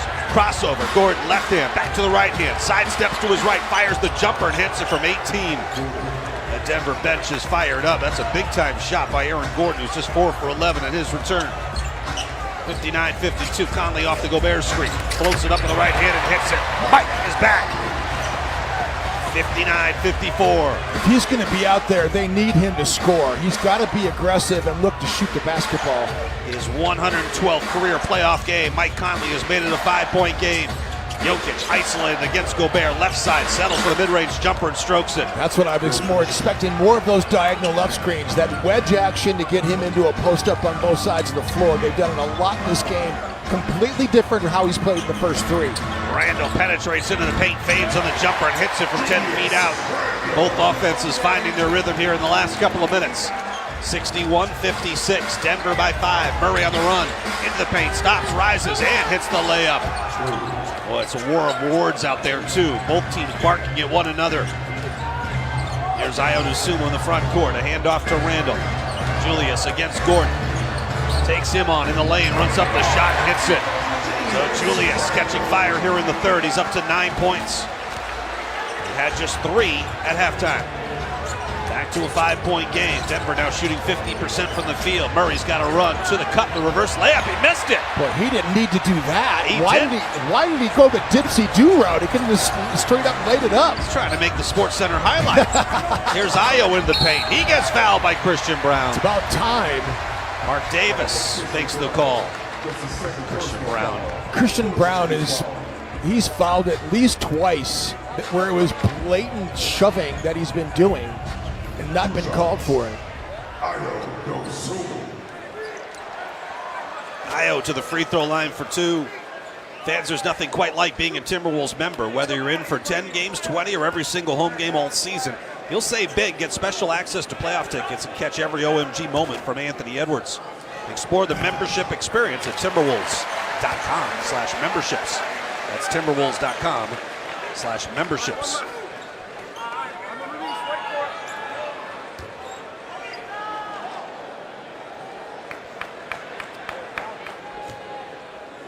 Second free throw for Ayo, just like the first, nothing but net. He's got 18 points to lead all scorers in this game. Timberwolves now within 3 as Brown brings it up against Mike Conley. Jokic on the perimeter, guarded by Gobert. Jokic funnels it off to Murray. He's on the move against McDaniels. Now backs it out. James got the 3 fouls. And Jokic with it, spins on Gobert, a little up and under, throws it up towards the rim. Just hunting for a whistle, it never came. Randall back the other way, a 3 would tie it. Someone's wide open. It's Ayo in the corner, the catch and shoot 3 is good for the tie. We're knotted at 63. It's a 7-0 Minnesota run. The open man was Ayo Dosunmu. He's got 21 points.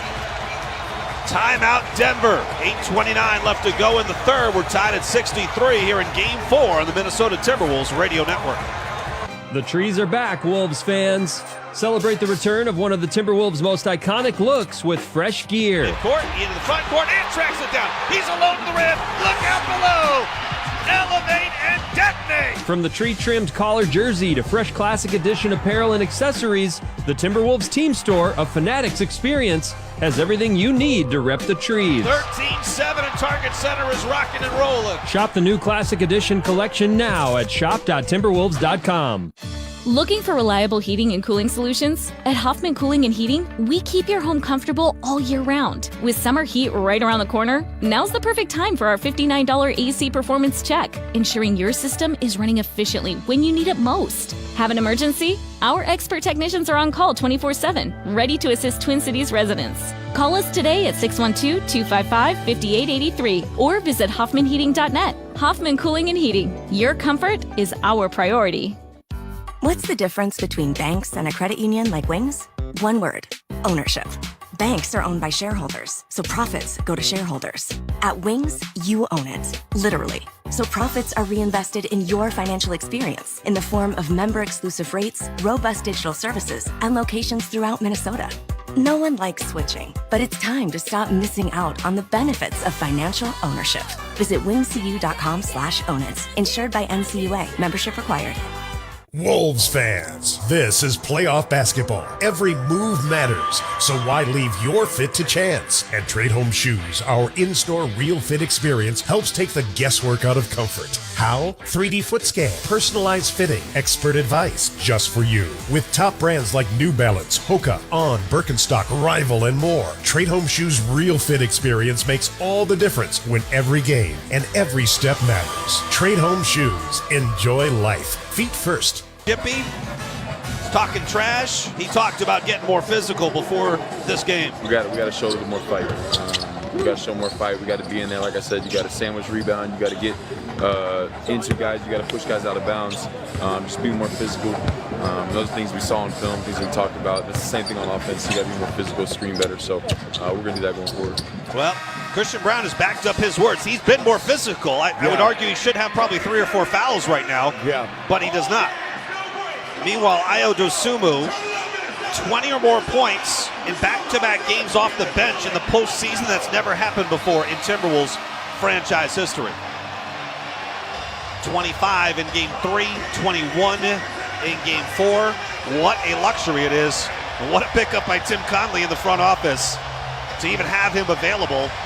Because when you look pre-trade, there just wasn't anybody there other than Nasri. There's no doubt. I mean, Ayo is exactly what Minnesota needed, and especially in this kind of situation when you're having a man down like Dante DiVincenzo. Jokic spins on Randall, fades in the paint, no good. 10-footer. Rudy Gobert got the rebound, his 8th. Ayo better be well rested because he might not come off the floor in the second half. Yeah, no doubt. Here's Randall on the move. Oh, he gets fouled. Thrown around by Aaron Gordon and hits the deck. Officials will talk things over. I mean, that was unnecessary.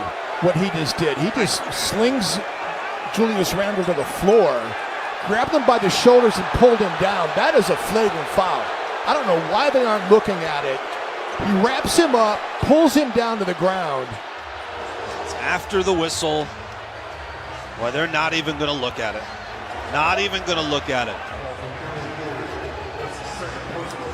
Yeah, one of the criteria is unnecessary. Unnecessary and excessive. That's what a flagrant foul is. It's flagrant one anyway. I mean, I don't think Gordon was trying to do that. I think he was trying to hold him up. And I don't think he was trying to hold him up at all. He pulled him down with two hands. He didn't ever try to hold him up. He was throwing him down. That's why I'm saying it should have been a flagrant one. The referees in some of these games, you can see how they want to call things tight because they don't want to get it out of hand. They're letting a lot of stuff go here that's creating an atmosphere where things could get out of hand. Right. Randle hits the 2 free throws. 65-63. It's now a 9-0 Timberwolves run. Randle has 8 points in the third quarter on a perfect 3-for-3 shooting. He had 3 points in the first half on 1 of 4 from the field. Jokic guarded by Randle. Inside Cam Johnson. Turnaround push shot. Rudy Gobert snares the rebound, his 9th of the game. Wolves on the 9-0 run. They bring it up into the front court from right to left. Randle left alone is going to fire on a 3. In and out, no. And inside we got a foul. Cam Johnson grabbed the arm of Rudy Gobert, who was battling for the offensive rebound. Fans starting to get into the game too. It's been loud here in the second half. Minnesota's responded. It's official. Anthony Edwards' left knee injury is out for the remainder of the game. The least injured team in the NBA has lost 2 of their starters here in the first half of this game. Randle, a spin move up with left hand, missed it. Had a great look at it. Jokic the rebound, a whistle. And a foul is called. Julius Randle picked up his first.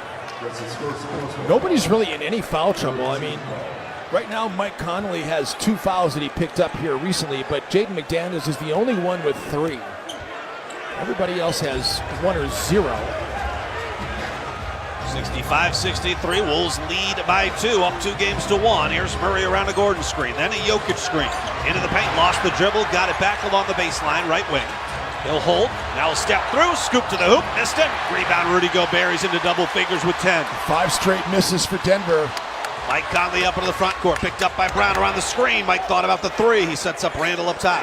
Julius, out of Dosumu, Ayo looking to move on Gordon, into the paint, off to Rudy along the baseline. He fumbled it, regained control, he got shoved by Jokic, and there's the call by Mark Davis. Rudy did a smart thing that time because he catches the basketball by Ayo. He's under the backboard, behind the backboard, and he went into a shooting motion when Jokic had 2 hands on him. That was smart. Basically shot it from behind the backboard over the top of the stanchion. Well, they're going to say he's not in the act of shooting somehow.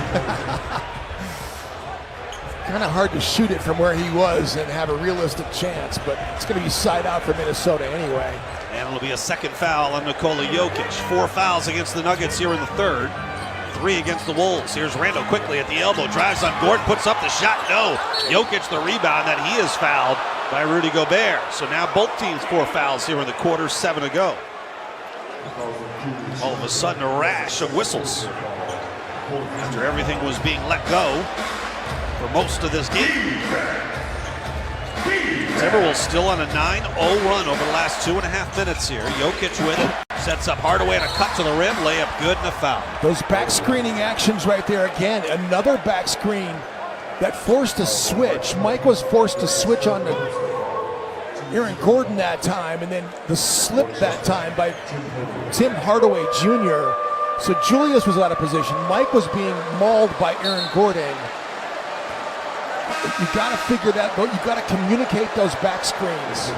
And they're going to put Mike in those actions. They're going to put those back screens onto Julius Allen, and they're going to force the switch and slip out of it. It's what they do. This is what David Adelman talked about after their practice yesterday. How, he pointed to the fact that one of the big reasons the offense has been struggling is the screening, and it seemed like a smaller thing than a bigger problem, but it appears that they are screening better and more intentional about it, and they're getting a lot of easy looks because of it. And that's what I'm saying. Minnesota's taking those screening actions out of the game, but they are really doing a great job here. Three-point play for THJ. 66-65, Denver by 1. 6:30 left to go third quarter. Randall left wing, drives in, got bumped by Jokic, lost the basketball. Murray comes away with it. He'll stop, he'll pop. Left angle three on the way is good. Just like that, a 6-0 Denver run to go up by 4. Mike Conley back the other way, picked up by Brown, 40 feet out. Cross court, Dosumo. He'll get a screen from Gobert. Ayo eyeing up the three. No, pulls it down. Spots Randall on the move. Down the lane, shot short.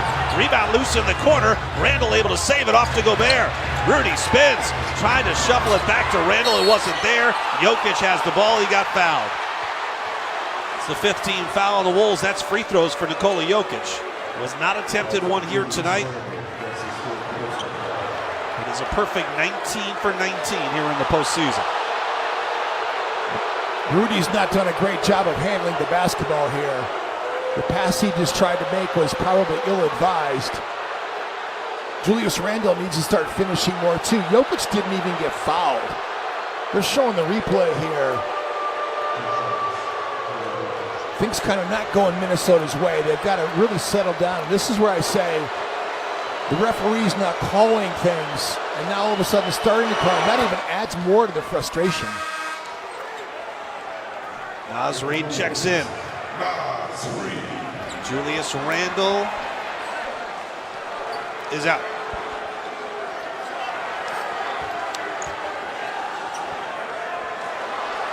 (70-65). Jokic hit the first. He's got one more coming. Julius had it cooking there for a minute and then missed his last couple shots. 7-0. Denver run, making it 8-0 after that last free throw. Wolves are down by 6 again. Conley wing left, here's Naz Reid. Back to Mike up top. Ayo off of Rudy's screen. It's gonna pop on a right angle three and drain it. That's his 4th three of the night. Ayo 4 for 4 from long range. Boy, is he ready for prime time or what? I'll say. Jokic on a handoff to Hardaway. Works the baseline on Conley, runs up the shot, he got fouled. Mike is hopping up and down, mad. And THJ going to the free throw line again. Mike Conley picks up his 3rd personal. I'm just not sure this is a Mike game. Check that, his 4th personal foul. This is not a Mike game. They are targeting him. They're putting him in actions. They're making him defend, and there's really nobody that's his size that he can defend. Tim Hardaway Jr. is much bigger than Mike Conley. I know Chris Finch loves Mike for his ability to execute the game plan, but when you get targeted like that, you're really doing yourself more harm than good. Yeah, Tim Hardaway Jr. just drove that baseline. He just leaned right back into Mike and drew the contact. It's too big. He's too big. 2 free throws are good, 73-68. Wolves are down by 5. Neither team is led by more than 7 here in game 4. Bones up top, right side. Here's Nas. Christian Brown watches him. Now Ayo. Jaden fumbled it, regained control. He'll work off a Rudy screen. Jaden looking to attack, steps through and could not get the reverse layup. The rebound comes out to the corner. It's Naz Reid. Nas cross court. Bones catch and shoot. Deep 3 on the way. Off the back iron. No. Rebound comes out to the right wing. Jaden McDaniels holds. Jaden lines up a 3 ball. Comes up short. Jokic rebound up ahead. Ayo knocked it away out of bounds. Tim Hardaway Jr. went down. He's holding the back of his head. Now gets up towards his feet.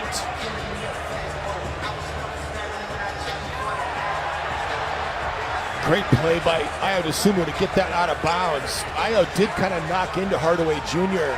That contact did kind of force him to the floor and his head snapped back. They could have called a foul on Ayo that play, Allen. Why don't you go down and tell the Nuggets bench to take a seat? I'm tired of them standing and chirping the whole game. Murray with the inbound in midcourt. Off a Jokic screen. Murray on a drive. Oh, his pass deflected by Naz Reid. Bones Highland has got it. A need for speed to the rim. The lay-in good. Just the 2nd turnover of the game on Denver, and the Wolves cash it in for 2. Christian Brown was trying to track him down, but couldn't make it. Rudy knocks away another pass. Ayo's got it to the cup. He'll lay it in. It's a 1-point game. Defense turning to offense on back-to-back possessions. First Bones, then Ayo. The twin turbos in effect. Get me a t-shirt. 73-72. Get me one too.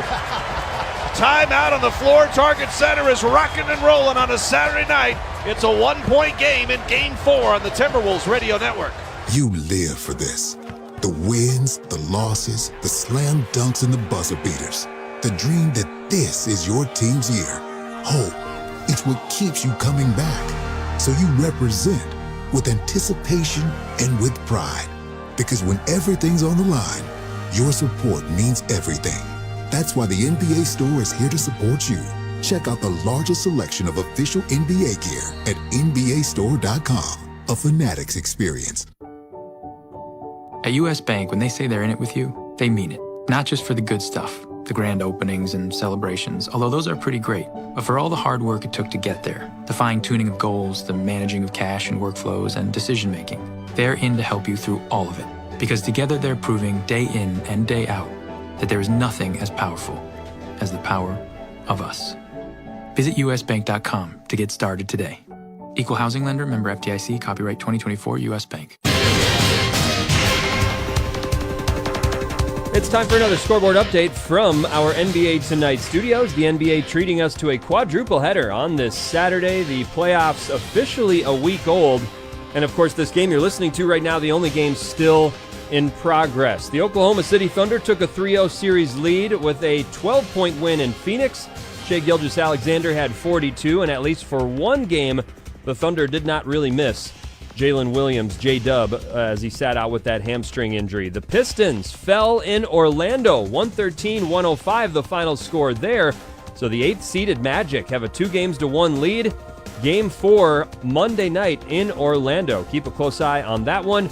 And Karl Anthony Towns lifting the New York Knicks to a 114-98 victory in Atlanta. That series knotted at 2, and a milestone for Cat.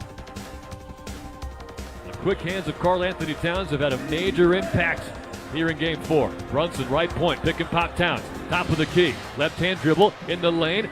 Kicks it to Anunoby. Far corner three. Got it! It's the 10th assist for Karl Anthony Towns and his first career playoff triple-double to give the Knicks a 24-point lead. We have said coming into this series that he will be an X-factor. That has been proven tonight. And with 10:32 to go, he's got to keep it up to help this team finish this ball game and get out of here tied the series. 114-98 is the final. Cat finishes with 20 points, 10 boards, 10 dimes, his first playoff triple-double, and becomes just the 4th New York Knick to record a triple-double in a playoff game. He joins the sharp-dressed Walt Frazier, Dick McGuire, and a current teammate, Josh Hart. Let's get back to Alan Horton and Jim Peterson. All right, Cal, things are heating up here midway through the third. Denver's lead is down to 1. It's 73-72. And the reason it's trimmed to 1, the twin turbos are in effect here in the third quarter. Bones Highland and Ayo Dosunmu nicknamed the twin turbos for their speed. Both of them getting fast break buckets off of Denver turnovers. They've combined for 12 points here in the third quarter on 4 of 5 shooting, 2 of 3 from distance, and those 4 fast break points. This crowd is loving what the twin turbos are bringing on these last couple of possessions. No doubt. It's also pumped up their points in the paint advantage here in the quarter. Minnesota a 10-6 advantage after getting beaten up in the first half, 32-22 in the paint. A lot of that Nikola Jokic. Jokic just 1 of 3 shooting here in the third quarter with a turnover. Here's Jamal Murray up into the front court. Nuggets with it, up by 1. Jokic goes to work on Julius Randle's back in the game. Here comes a double. Out to Murray. Up fakes a left angle 3. McDaniels back in front of him. Now Murray jacks up the triple. It comes up short. Over the shoulder rebound by Jokic in the corner. Back out to Tim Hardaway Jr. Hardaway guarded by Highland, who's all over him. Bulls don't have a foul to give. Jokic on the roll. Oh, he crashed through Ayo Dosunmu. They're going to call the block. Jokic was being led into the paint. He kind of makes this over-the-shoulder catch, and Ayo was right there, and he got steamrolled. Absolutely steamrolled. Ayo got there early, too, and this is where you don't have your challenge now, so you can't challenge it. But Ayo may have not given him a chance to come down once he caught the basketball. I guess that's what they would probably argue, the officials. If he would have taken maybe a step back, he totally still would have gotten run over. It's a tough call. Boy, I think Jokic already thought that was going to be called an offensive foul, judging by his reaction. Jokic, 3 for 3 at the line. He's got 19 points, 10 rebounds, 9 assists. He's got 4 triple-doubles in 7 meetings against the Timberwolves this season, regular season and postseason. It's the second one. 3-point Denver lead, 4 to go in the third. Dante DiVincenzo and Anthony Edwards both out injured in the first half of play. Randall, Naz Reid. Naz on the left side, a dribble handoff to Bones Highland. They get it to Randall, 10 to shoot. Naz in the corner, works on Spencer Jones, crosses over, spins, and got his pass deflected. It's turned over. Bruce Brown now with it. Brown on the attack against Ayo in the paint. Oh, Jaden backtracks and blocks the shot. It comes out to Hardaway. He bricks up a 3.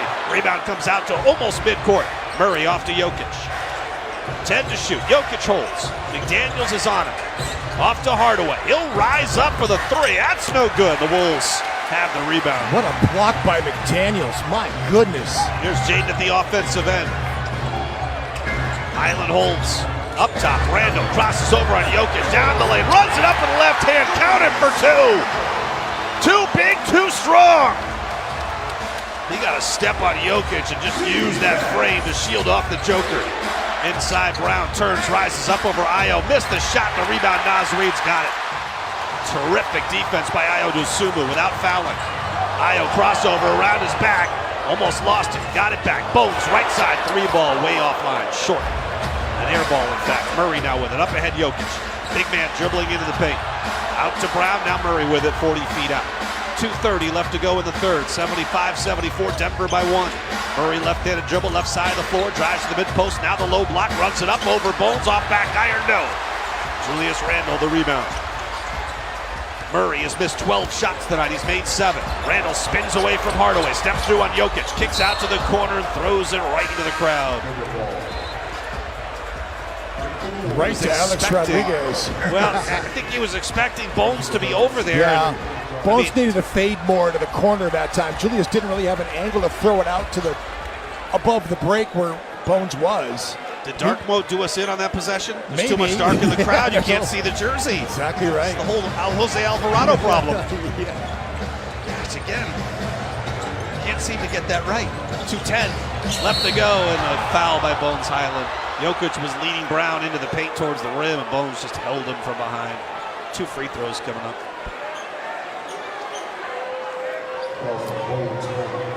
Jaden was there to help anyway. Bones did grab him on the slip that time. It's the screening actions. Tim Hardaway Jr. setting the back screen for Bruce Brown. The switch happens, and when you set that screen like that, Bones is in a bad way because he's on top of the play. When they slip out of it, they're wide open. That's why Bones grabbed him. All right, TJ Shannon in. Jaden McDaniels will take a seat. TJ got 5 minutes in the first half. Scored 3 points, hitting a 3. It was a -1 in those 5 minutes. Hardaway missed the first free throw, still a 1-point game. Second free throw, that's good. Both teams have attempted 14 free throws. 76-74, it's a 1-possession game. Bones off to Naz Reid, catches it, got tripped up going down the lane. Cam Johnson will get called for the foul. Just hate when I see Naz Reid crash to the floor like that. You're always worried about his shoulder. Reaches up and he grabs that right shoulder with his left hand. Always clutching at it when he goes down like that. I still worry about him going down from his wrist injury. That too. From a couple of years ago. So Naz to the free throw line for 2 shots. His first free throw attempts of the night. He's 2 of 4 in the series at the free throw line. Not a lot of free throw attempts for Naz. Strokes the first. Fans trying to exhort him on here as he goes to the line, chanting Naz Reid. A couple Naz Reid towels here in the crowd. Yeah. One more free throw coming for Naz. I mean, when were those things handed out? Like 3 years ago? It's been a while. They've been all over the world, too. You see photos, people holding up their Nas towel. You going to take one to Alaska? You I am going to take one to Alaska. There we go. I want a bear right in the picture, too, okay? Tied at 76. Nas strokes a pair. If I have the bear holding the towel, what kind of points do I get for Boy, that's that? big-time points. That's big time. Cam Johnson backdoor. Oh, he threw it past Spencer Jones and out of bounds. He's got to talk those screening, and then those back cuts out. Nas Reed and Kyle got really lucky that time, but they didn't complete that one. Spencer Jones playing just his 4th postseason game. Nas runs it up in the lane. Got it! Oh, and Cam Johnson was tracking him down from behind, grabbing his jersey a little bit. Nas now up to 15 points. Timberwolves up by 2, 78-76. Randall went for the steal, didn't get it. Jokic lost the dribble momentarily, gets it back. He's got it right elbow, threw it away right to Bones Highland. Highland up ahead, Julius Randle, breakaway, slam! Julius Randle puts the Wolves up by 4. 5 turnovers now on the Nuggets. They had just 1 in the first half. 12-3 Timberwolves run. Cam Johnson with it. Dribbles in, runs it up with the right hand. Too strong. Nas Reed with a rebound. The short-handed Timberwolves are up by 4 and up 2 games to 1. Nas. He's got it right side. He's left alone. Kind of lost his dribble. Got out of rhythm. He wants it back. Bones looking to get it to Nas. They lob it to him right wing. Back to Bones. Deep 3. Hash mark triple. No, in and out. Hardaway rebound. Nuggets can run. Feeding it to Johnson. He'll drive in on TJ Shannon. Missed the layup, but a whistle. Brown put it back up and in, but I think there was a foul on the shot attempt by Cam Johnson. They'll give it to TJ Shannon. TJ really swiped down on that one, too. He wasn't going to let Cam Johnson get a layup and an and one. So 2 shots coming up for Cam Johnson. Denver shot 4 free throw attempts in the first half. They've got 12 here in the third quarter. 27.9 seconds to go in the third. 80-76. The lead is 4. First free throw is good for Cam Johnson. Timberwolves basketball tonight brought to you in part by Sezzle, a 4-point play in the NBA. That's hard. Splitting your next Wolves purchase into 4 interest-free installments with Sezzle? That's easy. Download the Sezzle app today. Terms and conditions apply. Sezzle, the official jersey patch sponsor. Minnesota's 15 of 16 from the free throw line in this game. The free throw numbers are almost identical. It's 13 of 16 for the Denver Nuggets. 80-78, the lead is 2. Io is a 4-second differential, game clock and shot clock. Neither team with a foul to give.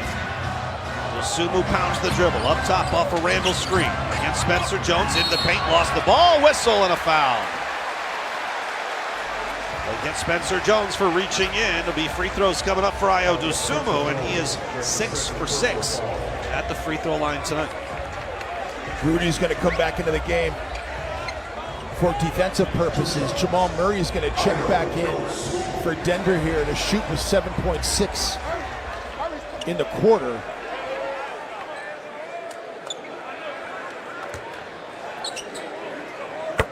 Io stays perfect at the line. He finished up a surprising 9th in 6th man of the year voting. Nas was 4th. Io finished the regular season 3rd amongst reserves in scoring, 14 points a game. Nas was 1 spot behind him. Julius had 3 at the half. He's had 12 in the quarter. He's had a great third quarter for Minnesota, exactly what they needed from him. Io stays perfect at the stripe. 82-78. He's up to 28 points. New career high for him. Jokic, 4 seconds left. Dribbles to the right corner. First 3 of the night is on its way. He missed it, and the Wolves have the rebound. And that'll do it for the third quarter of play. The Timberwolves, 14-5 run over the final 4:47. They had been trailing by 5. They take a 4-point lead into the fourth. We make the turn for home at Target Center on a Saturday night. It's game 4. Wolves up 2 games to 1 and up 82-78 for the fourth next on the Timberwolves Radio Network. And we are joined now with Dr. Dan Childs, medical oncologist at Mayo Clinic Comprehensive Cancer Center. Dr. Childs, I read recently that about 1 in 8 men will be diagnosed with prostate cancer during their lifetime. Is that accurate? Cal, that's true. This is a very common disease and screening is key. We want to catch this cancer early and we want to cure it. And how do you decide on the best treatment? First, it's important to determine how aggressive the cancer is and whether it's spread to other areas of the body. Now, to do this, we use a combination of blood tests, biopsies, genetic testing, and state-of-the-art advanced imaging to understand more about the cancer's behavior. Now, after we have that information, we talk with our patient about what their treatment options are. It's really interesting. And you mentioned the treatment options. As it pertains to those, treatment of advanced prostate cancer, how have things changed and evolved over the years? Well, historically, there were a limited number of treatment options beyond chemotherapy. However, today at Mayo Clinic, we're using new hormone therapies, targeted treatments based on a cancer's unique genetic profile, immunotherapies, and even highly effective radioactive medications that can precisely target the cancer cells while largely sparing the rest of the body. Now, these treatments help our patients live longer and they make them feel better. Well, we thank you, Dr. Childs, for your time and knowledge. And for more information on Dr. Childs and the incredible work that is being done at Mayo Clinic Comprehensive Cancer Center, visit mayoclinic.org/possible. Bring the fun to family time with a visit to Treasure Island Resort and Casino. Start by making a splash and memories at the lagoon. Our indoor water park includes a lazy river, an activity pool, and more exciting features. Then hit the lanes at Island Extreme Bowl for some family-friendly competition before you head to our luxurious hotel for a relaxing night away. Book your stay now at ticasino.com. Treasure Island Resort and Casino. Destination fun. You're listening to the Timberwolves Radio Network. 82-78, the Timberwolves lead the Nuggets by 4 as we make the turn for home. Trying to go up 3-1 when a team is up 3-1 in the NBA 7-game series. They win the series 96% of the time. Before the game, Chris Finch on if Naz Reid can get to another level in this series. I really do. I mean, he had a great game, too. I thought he was instrumental in us winning that game, too. In fact, if he doesn't play the way he played in game 2, we probably don't win. And a lot of it just had to do with his activity. I thought his decision-making was quick. His activity was high level. Defensively, he's been rebounding really well and he's doing a lot of things there. But, I think they're certainly keyed on him scoring-wise. So they're making it, hard, not giving him a lot of space. But he's got to do the other things that he's really good at, like he did in Game 2. And I think there's another level for him in this series for sure. Naz Reid got to another level in that third quarter. He had 4 points, 3 rebounds. He was a +10 in his 6 minutes. Wolves have the ball in a 4-point lead. They got Mike Conley manning the point. Naz Reid, wing left, they'll feed Randall down low, sitting on 15 points, 7 boards. Randall across the lane on Gordon, tough ball away, off front rim, no, and Murray collects the rebound.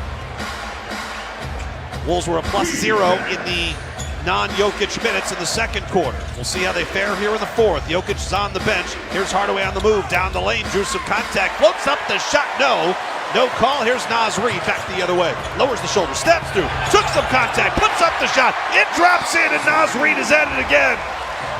Up to 17 in the game. Timberwolves lead by 6. They are letting a lot of contact go with players that are driving to the basket. They are making those brush contact calls in this game. Here's Murray with it up top, rejects the Gordon screen, goes down the lane, look for the jam. He didn't get it, but he got fouled. They'll get Ayo Dosunmu on the foul. Murray to the free throw line for 2. This has been a very inspirational game for what Minnesota went through in the first half. Dante goes down early and goes down later on in the second quarter, and this team continues to fight. Free throw is good. Touched every part of the rim and dropped in for Jamal Murray. Fans, the postseason hunt is here. You don't want to miss this. Secure your seats for postseason action right now. Timberwolves.com/playoffs. Timberwolves.com/playoffs. Shams Charania reporting that it's confirmed that Dante has a torn Achilles tendon. A lot of people are tying together the curse of the number 0. Yeah, but somebody tweeted it out. All Damian the numbers Lillard, there. Tyrese Halliburton, Yep. Jason Tatum, all last year in the playoffs, and now Dante, all number 0s. Randall into the paint. He drew some contact. He's not in the act of shooting, so sideline out of bounds.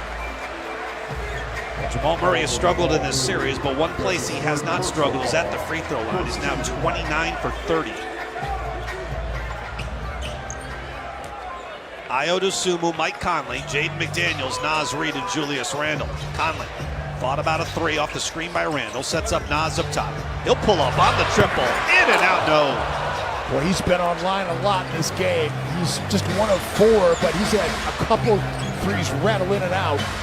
Denver's missed 9 straight shots. Here's Murray with it. Off to Hardaway. He'll launch a 3. That's off the back iron. 10 in a row. Rebound collected by Randle. He's on the run up the left wing. Naz Reid appears to be shaken up. Julius spins, lost the ball, kicks it into the corner. Now he scoops it up. Spots Jaden under the basket. Reverse layup. No, but a whistle and a foul on Tim Hardaway Jr. McDaniels to the free throw line for 2 to try to put the Wolves up 6 with 10:22 left to play. Looked like something happened to Naz Reid in the face area. Looked like he might have got hit in the mouth. Still kind of grimacing. First free throw is good for Jaden, his first trip to the free throw line tonight. His scoring a little bit down compared to the 17 points a game he was averaging coming into game 4. The foul difficulty kind of threw him off his offensive game, but the Wolves are going to need him down the stretch.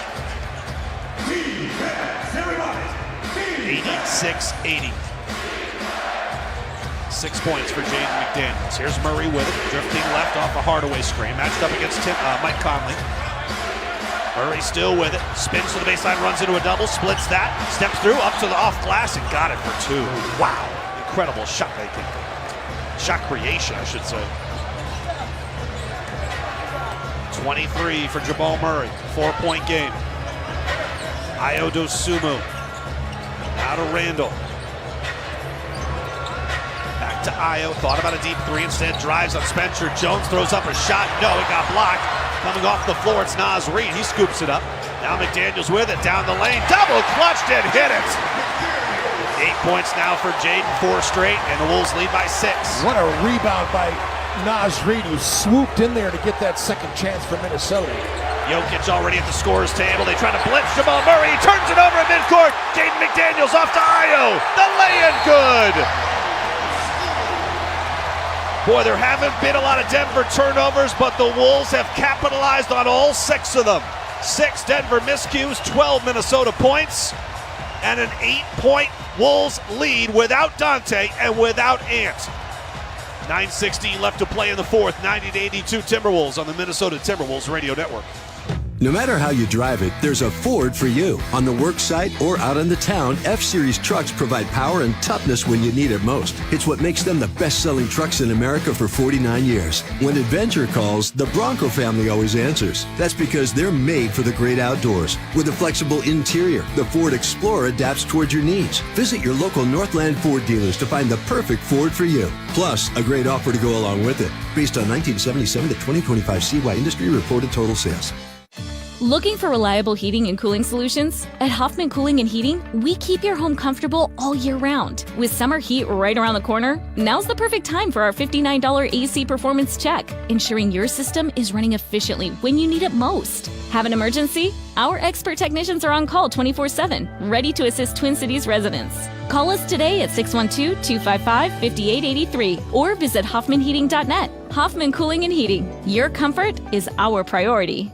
Splash, splash, splash, apply a little splash. When your windshield's getting dirty, just apply a little splash. When your windshield's full of grime, bugs, dirt, and snow, just use a little splash and be safe on the road. Splash, splash, splash, apply a little splash. When your windshield's getting dirty, just apply a little splash. See safely on the road when you apply a little splash.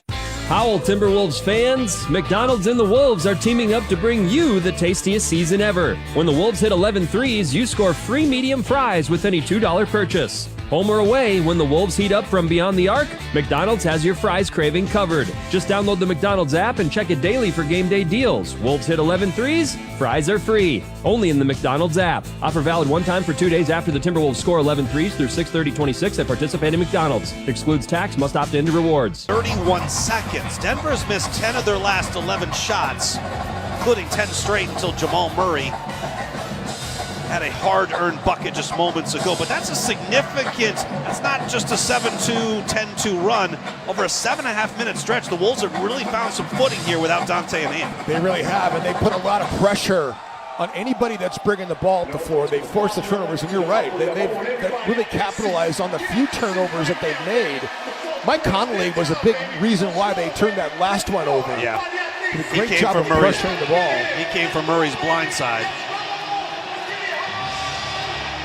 The KG hype video on the board. It's going to be hard to take Ayo DeSumo off the floor. He's played 33 minutes right now in this game. Jokic has played 31. Jamal Murray's played 33.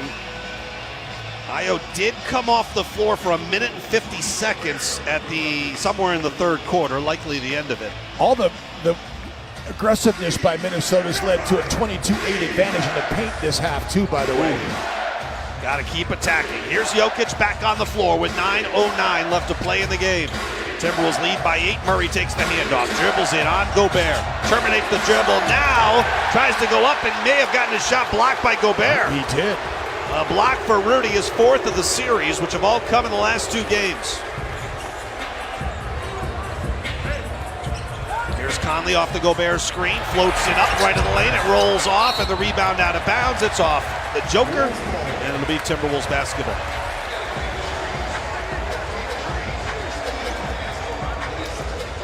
Rudy does have 2 blocks tonight now, so that is 5 in the last 2 games. Wolves with it here, leading by 8. Ayo DeSumo off the Gobert screen, one way, then back the other, runs into Murray at the elbow. Now to McDaniels up top with Brown on him, late clock situation. McDaniels stops, leans in, jumper on the way, it's short. Rudy offensive rebound, out to Mike, right side 3 ball. Oh yeah! Minnesota Mike from long range puts the Wolves up by 11, their largest advantage of the game. Bruce Brown to Jokic up top. Hand off to Christian Brown. Brown will back it out. Now he feeds Jokic one-on-one against Gobert. 7 on the shot clock. Quick move to the baseline. Jokic rumbles up, missed the shot. Rebound to Rudy. Quick outlet to Mike Conley on the push. Into the front court, surveys the scene. Now drops it back for Ayo DeSumo. Ayo off a Rudy screen. Gets a run. Stops. Free throw line jumper. Off glass. Count it for 2. The run continues. The Timberwolves are up by 13. Jokic up into the front court. Hand off to Murray, running to the right side along the baseline. Oh, shot blocked by Jaden. I think they give him the block, but there was a foul on the shot attempt. They're not saying goaltend, so it'll be 2 shots for Jamal Murray. Wow, 27-9 is the run. How good does it feel to see Mike Conley knock down that shot? So great. This is a matchup that he can be out on the floor for too. The Christian Brown matchup is perfect for him. It's when he's flourished. It was a great rebound by Gobert too to throw it out to Mike. Mike was spotted up all by himself in that right slot. He's been shooting the ball great too for the past 2-3 weeks. Murray's 2 free throws, as you might expect, perfect. 95-84, there's still a mountain of time left, 7:35 and counting. DeSumo up in the front court, hand off to Mike Conley off the Gobert screen, thought about a 3, now steps back and fires on the 3, and it's offline. Rebound off Jokic, out of bounds. Give Gobert credit there, he pressured Jokic into that mishandle. It looked like Jokic was just going to shield off Gobert and collect a patented rebound. But Rudy put enough pressure on him and it went off his fingertips out of bounds, and another possession for Minnesota. 14 on the shot clock. Conley will inbound along the baseline. Up by 11, 95-84. Inbound, Rudy almost lost it, got it back. It gets into the hands of Ayo DeSumo. DeSumo sitting on 32 points. Left side to Nasri. Nas spin move on Cam Johnson into the paint. Oh, he got bumps. Falls away on the shot. No. The rebound, Rudy. The putback, yes. How was there no foul call on Nas Reed? That shot. It's unbelievable. Unfortunately, Joe Ingles first off the bench to cut off Nas Reed because he is furious. And he should be.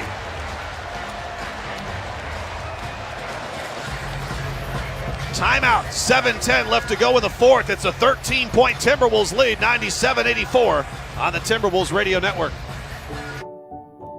At US Bank, when they say they're in it with you, they mean it. Not just for the good stuff, the grand openings and celebrations, although those are pretty great, but for all the hard work it took to get there, the fine-tuning of goals, the managing of cash and workflows, and decision-making. They're in to help you through all of it, because together they're proving day in and day out that there is nothing as powerful as the power of us. Visit usbank.com to get started today. Equal housing lender, member FDIC, copyright 2024 US Bank.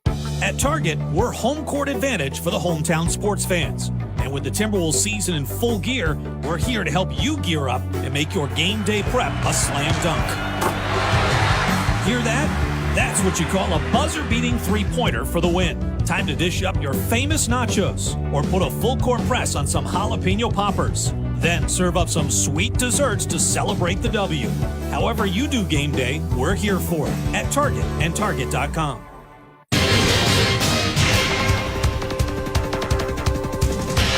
All right, time for one more scoreboard update. Again, every other game that unfolded earlier today has already gone final. Karl Anthony Towns with the triple-double as the New York Knicks make it a 2-2 series with the Hawks. Game 5, set for Madison Square Garden Tuesday night. That should be a fun one. The Oklahoma City Thunder might be able to close out the Phoenix Suns in quick fashion. The Phoenix Suns will host Game 4 coming up later this week. Today it was a 121-109 win for the Thunder. They cruised despite no J-Dub.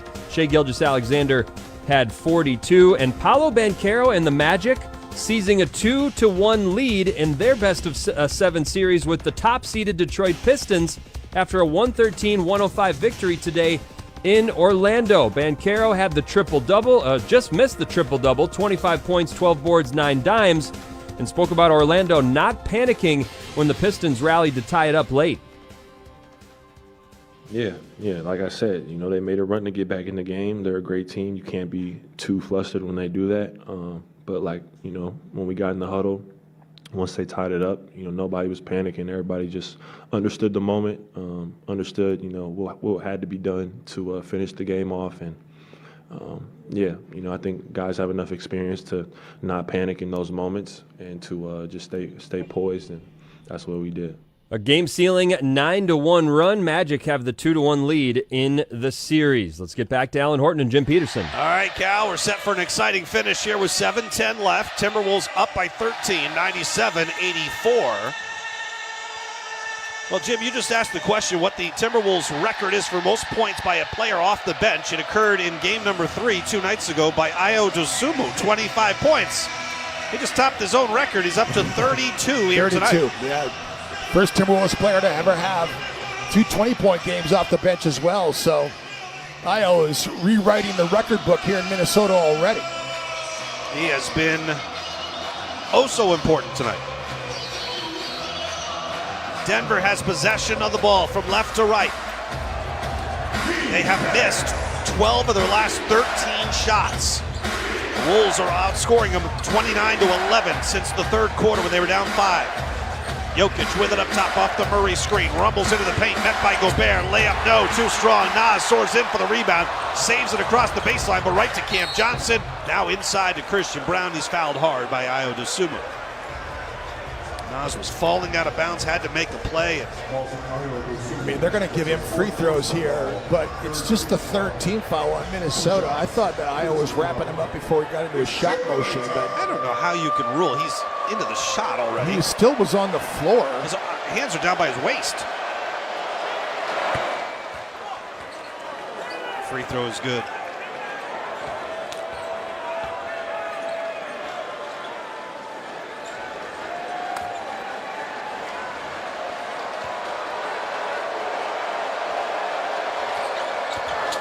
2 free throws good for Christian Brown. 6:48 and counting left to play. Mike Conley, Ayo Dosunmu, Jaden McDaniels, Naz Reid, Rudy Gobert. It's the 5 on the floor for head coach Chris Finch. Conley cross court, Dosunmu with it, back to Conley. Mike off to Rudy, right back to Mike. Dribble handoff to Ayo, off the Gobert screen, on the move, down the lane, runs it up and hits it. The floater by Ayo, give him 34. The hit-ahead pass by Denver, picked off by Mike Conley. Down the lane, off to Rudy, he is fouled. No, they're just gonna say Timberwolves basketball, a bailout by Mark Davis. Call the foul, Mark.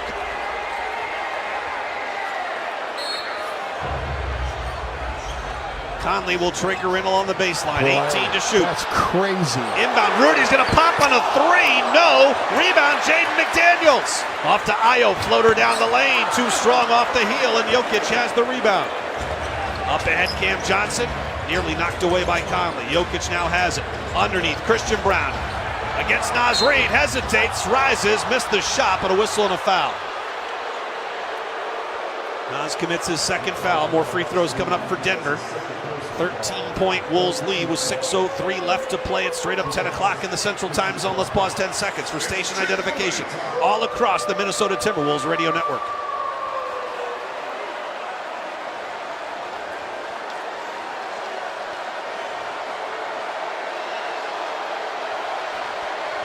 Along with Jim Peterson, I'm Alan Horton. Our studio host and executive producer is Cal Soderquist.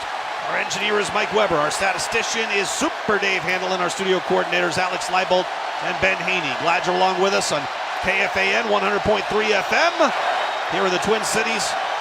iHeartRadio app, Timberwolves mobile app, SiriusXM satellite radio, NBA channel 86, and all across the Timberwolves radio network. Looking for chicken, baby. Christian Brown missed the first. Can he oblige the crowd? A sellout crowd here at Target Center on a Saturday night in Game 4. Free throw on its way. He hits it. Oh, just another reason to dislike Christian Brown. Rudy's been taking some shots in these free throw situations from Jokic. Hit him in the jaw again on the box out. Conley brings it up in the front court with the Wolves up by a dozen. 5:55 left to play. Naz comes to, takes the handoff. Straight away 3, offline. Jokic the rebound, turns and starts to dribble up the floor. 12-point lead. Jokic on the move to the baseline. Terminates the dribble to Murray up top, guarded by McDaniels. On the Jokic screen, Murray will pop on a left angle triple and stroke it. 99-90, timeout Chris Finch. 5:33 left to go in the game and a 9-point Timberwolves lead. You know the Nuggets aren't done, but the Wolves have done a masterful job here over what feels like mid-third to mid-fourth of just kind of slowly, methodically, just being really solid and building what was a 5-point deficit into a lead that was as big as 13. Getting stops and getting buckets is what they've done. I mean, and Rudy Gobert has done just a tremendous job. I can't tell you, I mean, obviously we're talking on the radio, but the job that he's done to get through screen reactions, to get back in front of Nikola Jokic in this game, who only has 20 in the game, and Jokic hasn't done much here in the second half. I shouldn't really say that because this could be the time he comes alive, but I mean, Jokic at the half had 14 points, only 6 second half points here for Nikola Jokic, and credit Rudy Gobert. I mean, getting through screens and getting back in front, they're screening him a lot too, so it's taken him a lot of effort. And Jaden too, seems like he's just fighting through everything to try to stick with Jamal Murray. There's no doubt. That is not an easy job. Timberwolves basketball tonight brought to you in part by Wings Credit Union. Put Wings Credit Union in your starting lineup to help meet your financial goals. It's called into action. He's done a great job in his stint. Mike goes off the floor. Julius Randle is back. Naz Reid is on the bench. Here's Bones Highland working to the right side. He's got Tim Hardaway Jr. on him. Wolves are up by 9. Gobert funnels it off to Ayo, left side. He's got 34 points. He's the game's high scorer. Thought about a 3, now to Jaden. Crossover on Hardaway, mid-post, bumps, fades back, the shot strong, and Brown has the rebound. Jokic comes up 20 points, 13 rebounds, 10 assists, another triple-double. 23rd in his career in the postseason. Number 3 all-time. Jokic double, top of the key, his pass out to the wing, deflected, but Cam Johnson has it to Tim Hardaway Jr. Corner 3, hit the side of the backboard. Hardaway read it perfectly, got his own rebound. Out to Murray, wing 3, no! And the rebound Cam Johnson fouls just Bones goes Highland. all over Bones. Thought it was Io for a moment. Bones went in there for the rebound on that miss by Jamal Murray. Cam Johnson came from behind. Looks like Cam is a little banged up in his ribs. He really laid Bones out, though. Yeah, I think it was from that contact. Julius Randle back in the game for Minnesota. It was hard to take Nas off the floor. Yeah, Nas has 17 points. Julius, it's go time against Cam Johnson. Into the paint, muscles it up, off glass, it rolls off, tip followed by Rudy Woodrop. Jokic had the rebound, wow, he dribbled it off, Rudy got it back, then throws it away! Into the Nuggets bench, he was trying to connect with Christian Brown on the run. It's a Jokic turnover, his 4th of the game. Julius Randle needs to make some shots here. He's 6 of 15. Minnesota's missed their last 6 shots. He was right there He at the was rim, right at too. the doorstop. He's done that multiple times in this game, even last game. Jade to a cutting Oh, man. Randle, and the pass got deflected, and then Randle touched it last as it went out of bounds. The thing that makes Nas so valuable is the way that he can play out of the corners and come off screening actions, and he's got the quintessential .5 mentality, which is such a great thing for your offense. Julius needs to be efficient here. Murray down the lane challenges Gobert and floats it up high off the glass, and it drops in. How did he get that over? The 4-time Defensive Player of the Year. Down to a 7-point game. 6-0 Denver run. Bones to the right side of McDaniels. Jaden off the Rudy screen, looking to attack on Jokic, gets inside, runs up the shot, it's off the heel, no, Christian Brown has the rebound. Chris Finch, frustrated, stalking the sidelines, here comes Jamal Murray. Murray flares out to the left wing, he and Jokic have struggled in 4th quarters. Murray with it against Randle, now to Jokic. Turns face up, 18 feet away on Gobert, spins into the paint, puts up the shot, it's no good, wow. Rudy comes away rubbing his chest. Timberwolves have the rebound. The offense is dried up here. With Conley and Naz Reid off the bench, to the bench. Randle with it against Murray. To the elbow. Got stripped by Christian Brown. Randle dribbled right into a turnover. Cam Johnson, right wing 3, missed it long, and the Wolves have the rebound. Wolves do have 2 timeouts remaining, so do the Nuggets. The Wolves almost need a timeout here. I wouldn't use one, but almost they need one to get their offense back on track. Run a play, or run Io. He bowls over Murray, right to the cup. Oh, he lays it in. Murray flat on his back, and David Adelman calls a timeout before Jokic. 3-quarter court pass to Christian Brown. They would have had a layup. They would have had a layup. Timeout, Denver. They have not had an answer for Io DeSumo. He's 12 of 16. He's got 4 for 4 from three-point land and then 8 for 8 from the free throw line. Julius Randle came back into the game. He's trying to get back kick-started again, but they have not been able to stop Io DeSumo when he's been at the top of the floor with Gobert. They go back to it that time, man. Points for Io. Yeah, just a great game. Unbelievable. It is a career high for any game, postseason or regular season, for Io DeSumo. How about Minnesota's bench scoring disparity? 69 to 16. Well, you almost have to have that if you're going to win a game when 2 of your starters go down to injury. Well, I'm just saying, you've gotten the production. That's something Minnesota probably couldn't have done before Io was no doubt acquired here by Tim Conley. 2:33 left to play. It's 101-92. What a big win this would be without Dante and Ant. And Denver looking more like the team that won 54 games in the regular season than the team that trailed by as many as 27 in Game 3. Denver has the ball. Jokic, down by 9. Jokic 0 for 4 here in the quarter, by the way. 4th quarter numbers again have not been pretty for Jokic and Murray. Murray was 4 of 17 shooting in 4th quarters heading into tonight. Jokic 33%. And now an over and back called against Denver. Wow. The pressure by Julius Randle there on that reversal pass. He was all over Cam Johnson denying that catch, made him go all the way out to the timeline. Chris Finch leaning on Mike Conley here for the last 2:23 as well. Yeah, Mike Conley and Ayo Dosunmu with Jaden McDaniels, Julius Randle, Rudy Gobert. 2:17, up by 9. Jaden, left side, off for Rudy screen, top of the key, the free throw line, rises up, jumper short. Randle read it perfectly. He's trapped amongst 2 players, dribbles out of trouble, back out to Mike. Shot clock to 5, Randle with it. Bumps, backs, Cam Johnson, splits 2 in the paint, runs up the shot. It's swirled out. Jokic the rebound. Here's Brown up the center of the floor on an attack against Ayo. He lost it, out of bounds. Whose ball is it? Minnesota basketball. Wolves have it with 1:52 left, leading by 9.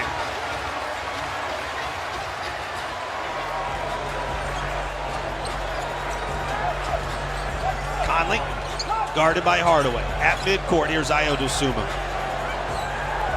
Off the Rudy Gobert screen, 10 on the shot clock, runs into the big man Jokic, double team, dribbles out of that, back out to midcourt. He wants a running start. He'll pop on a deep 3, straight away, Ayo Dosunmu! It's his night! 39 points! Timberwolves by a dozen. Jamal Murray, oh, Jokic just clobbered McDaniels inside. Jaden is going to be called for the foul.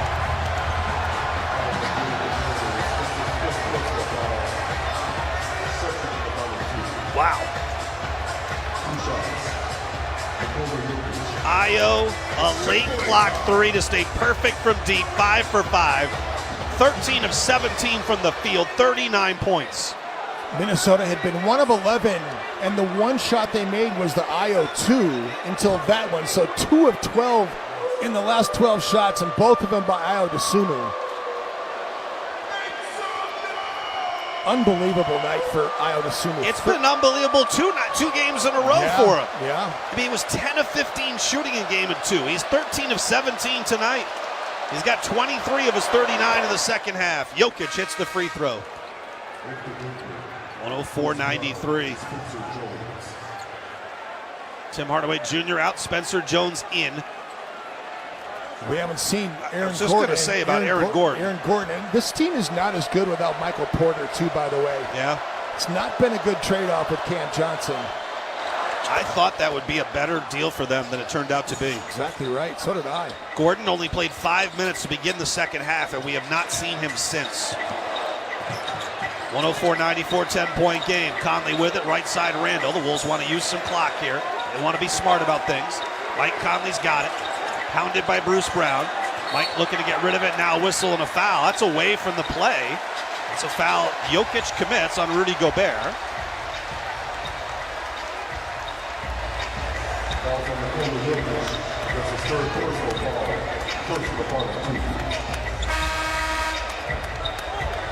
Nuggets had a foul to give there.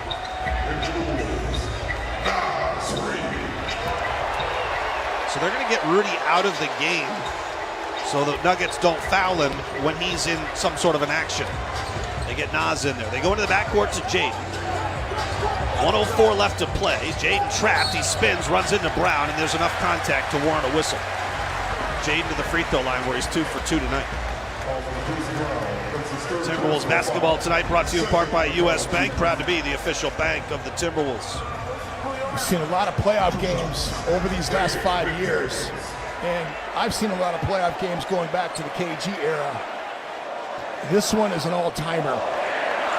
This game strokes the free throw. This game is an all-timer. I mean, game 7 in Denver is still number 1, but this one is right up there with it.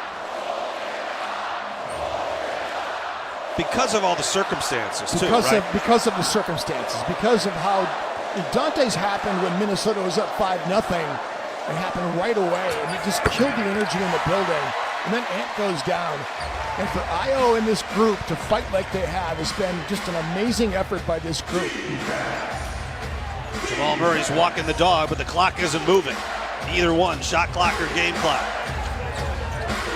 Cam Johnson, Nikola Jokic up top with Rudy all over him. Here comes Murray on the handoff, working to the left side. Net by Rudy, back to Jokic, he'll hesitate, now firing a three, it's offline, the rebound is out of bounds, and it will be awarded to Denver. There's 45.1 seconds left, 106-94, up by 12. The thing about this is that we're seeing history right now because Jokic is going to be considered an all-time great. Gobert is too. They're both going to be Hall of Famers. And this is quite the combat we're seeing right now between these two. Jokic, corner three, no, out of the inbound, and the Wolves have the rebound. 38 seconds left. Ayo trying to get it up over the timeline. He does, weaving around. He finally draws contact. Free throws coming, and the Wolves can smell it. Finally, there's little enough time left to sort of breathe. 106-94. Ayo Dosunmu has got the 8th highest scoring playoff game in Timberwolves franchise history. It holds the top 4 spots.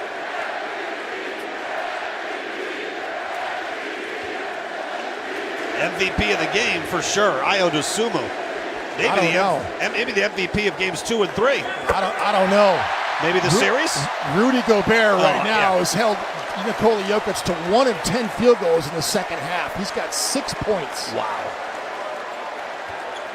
I mean, Rudy Gobert has been the MVP of the series so far, but what Ayo's done, I'm not trying to minimize what Ayo's done, but what Rudy's done to Nikola Jokic in this series has been unbelievable. Just the 8th 40-point game in Timberwolves playoff history. 41 for Ayo Dosunmu.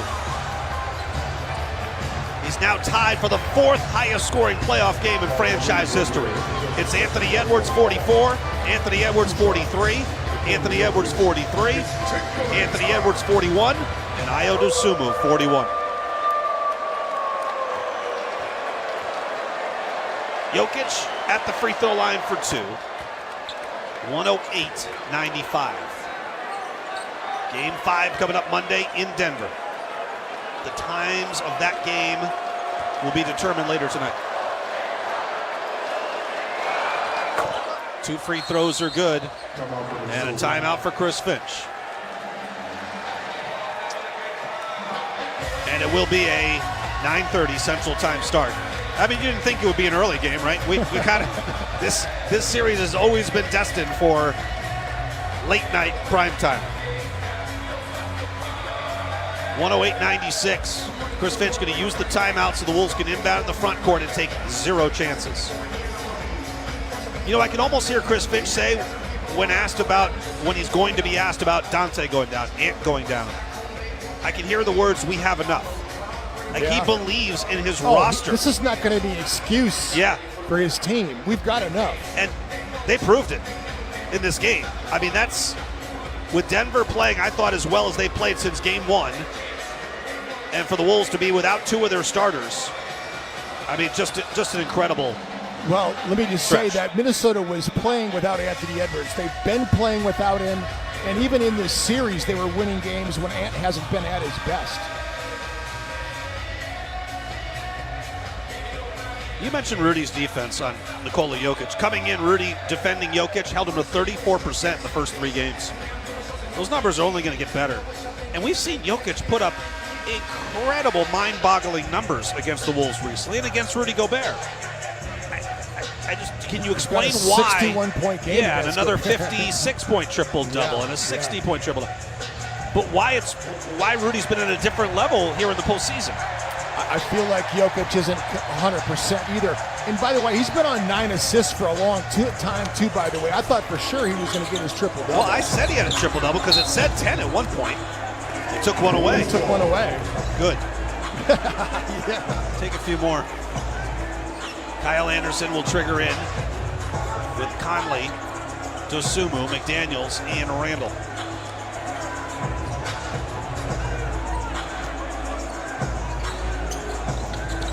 Inbound comes to Ayo in the corner. He's going to get trapped there. Dribbles out of trouble nicely. Now Randall with it. Got to get rid of it. Back to Dosunmu. And he is fouled by Spencer Jones.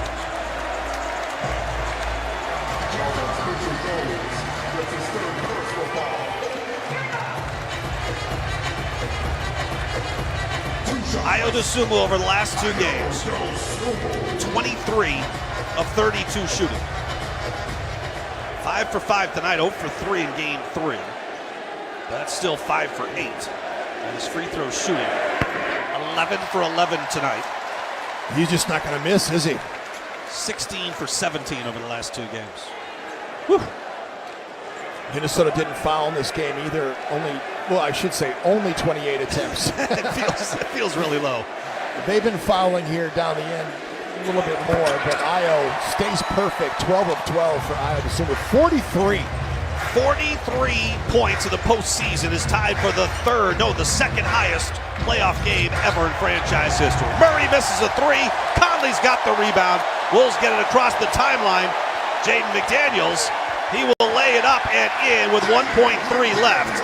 And now Jokic will take exception to that, and he runs into McDaniels over by the sideline. And now the two teams are pushing and shoving into the crowd. And boy, there's a lot of bodies over there. I don't know if, and now some pushing and shoving even more. The Nuggets really took exception to Jaden scoring there. I mean, it is a brouhaha.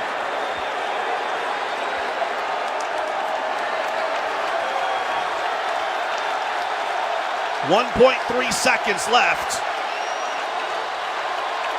Well, finally you saw some emotion, some pride out of this Nuggets team. Jokic finally took exception to that. It took that to get him that angry? I guess so. Now the officials have some things to figure out, I think, with 1.3 seconds left. Will be under review for potential hostile act.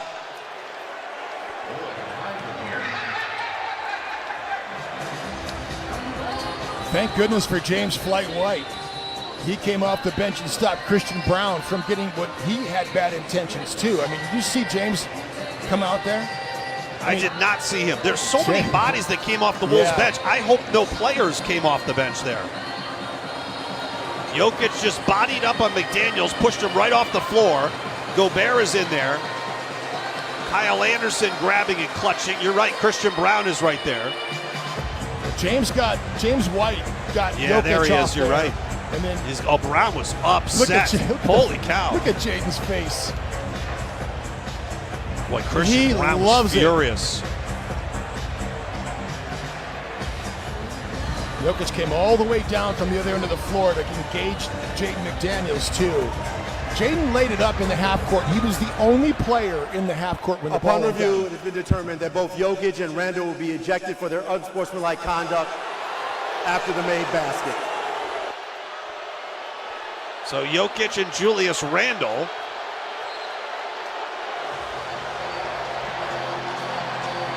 head back to the locker room.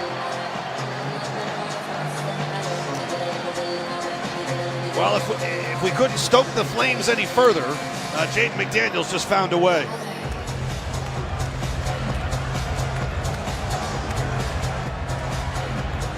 .3 seconds left. Denver will inbound the basketball here. Wolves are trying to figure out who they're putting on the floor here. They may have to look at the video to see which players left the bench. That's what I was thinking. Inbound comes to Bruce Aaron Brown. Gordon came all the way down the court. And that three-quarter court shot off iron. No. The Timberwolves, without two of their starters injured in the first half, Dante DiVincenzo and Anthony Edwards, stun the Nuggets behind a career-high 43 points from Ayo Dosunmu, tied for the second highest postseason scoring game in Timberwolves franchise history. Come away with a 112-96 win and take a commanding 3-1 series lead. Over the final 16 and a half minutes, the Wolves outscore the Nuggets 44-23. Jaden McDaniels dons the headset. He's going to join us here after a 112-96 victory over the Denver Nuggets. Jaden, congratulations on the win. Thank you. I don't even know where to start. Shit, Talk my about. fault. Excuse my language. Ayo Dosunmu. Let's start with Ayo. Start with Ayo. 43 points. How crucial was that tonight in a game when you lose Dante and Ant? Nah, it just shows how deep we are. Shows the work that he puts in. He in the gym before practice, after practice. Man, I'm just happy that he's here and happy that he was able to perform like this tonight. And all praise to Io, man. Jaden, I got so much respect for what you do each and every night, and I have since you first come here. But the way that you chase Jamal Murray around, you've worn him down, and you've worn this team down with your energy and effort. You and Rudy together. I know it's a team effort, but your energy especially. Just being ready to play, being a good competitor, and love to compete. I play till the buzzer's over, till the whistle's blown, and it's just a pride thing, and just want to compete and just want to lock whoever I'm guarding up. I feel like you guys have done a great job with a lot of the off-ball actions, all the back screening and slipping that they do. You guys have done a great job guarding a lot of their stuff. It's just team ball. Jokic is a hell of a passer, so we got to be into the ball when they're trying to do their slow split actions and stuff, but just pressure is always the key word for us, pressure.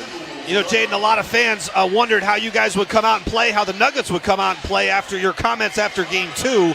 Did that kind of motivate you guys to kind of back up what you say and try to continue to dominate them? Man, whatever was said, whatever be talking, there's a lot of talk, TV, media, we just be coming ready to hoop, and that's all we're going to worry about for the rest of the year. What did Jokic have to say after you laid that in with a second to go and started that kind of kerfuffle at the end? I don't even know what he said. I'm playing to the buzzer, man. It's the playoffs basketball. Every point counts, every point matters. So they could be mad if they won't. How does it feel to be up 3-1? It's cool. It feels all right, but we got to win 4. So this is a great team. We know they could run off 3 in a row. They did it to us 2 years ago, so we just got to be ready. Jaden, congratulations. Great series, great game. We'll see you in Denver. Great job, Jaden.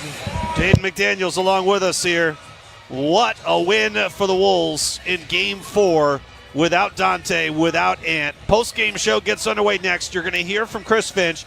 You're going to hear all about the Wolves locker room, all the sound coming out of there, the latest on Ant, the latest on Dante, highlights from this one, updated scores from around the NBA, plus our 3 biggest reasons for the Wolves going up 3-1. The good news, even without Dante and Ant here tonight, going up 3-1, you win 95.6% of the series when you're up 3-1. Doesn't guarantee anything, but it gives you a really good chance. Post-game show gets underway next on the Minnesota Timberwolves Radio Network.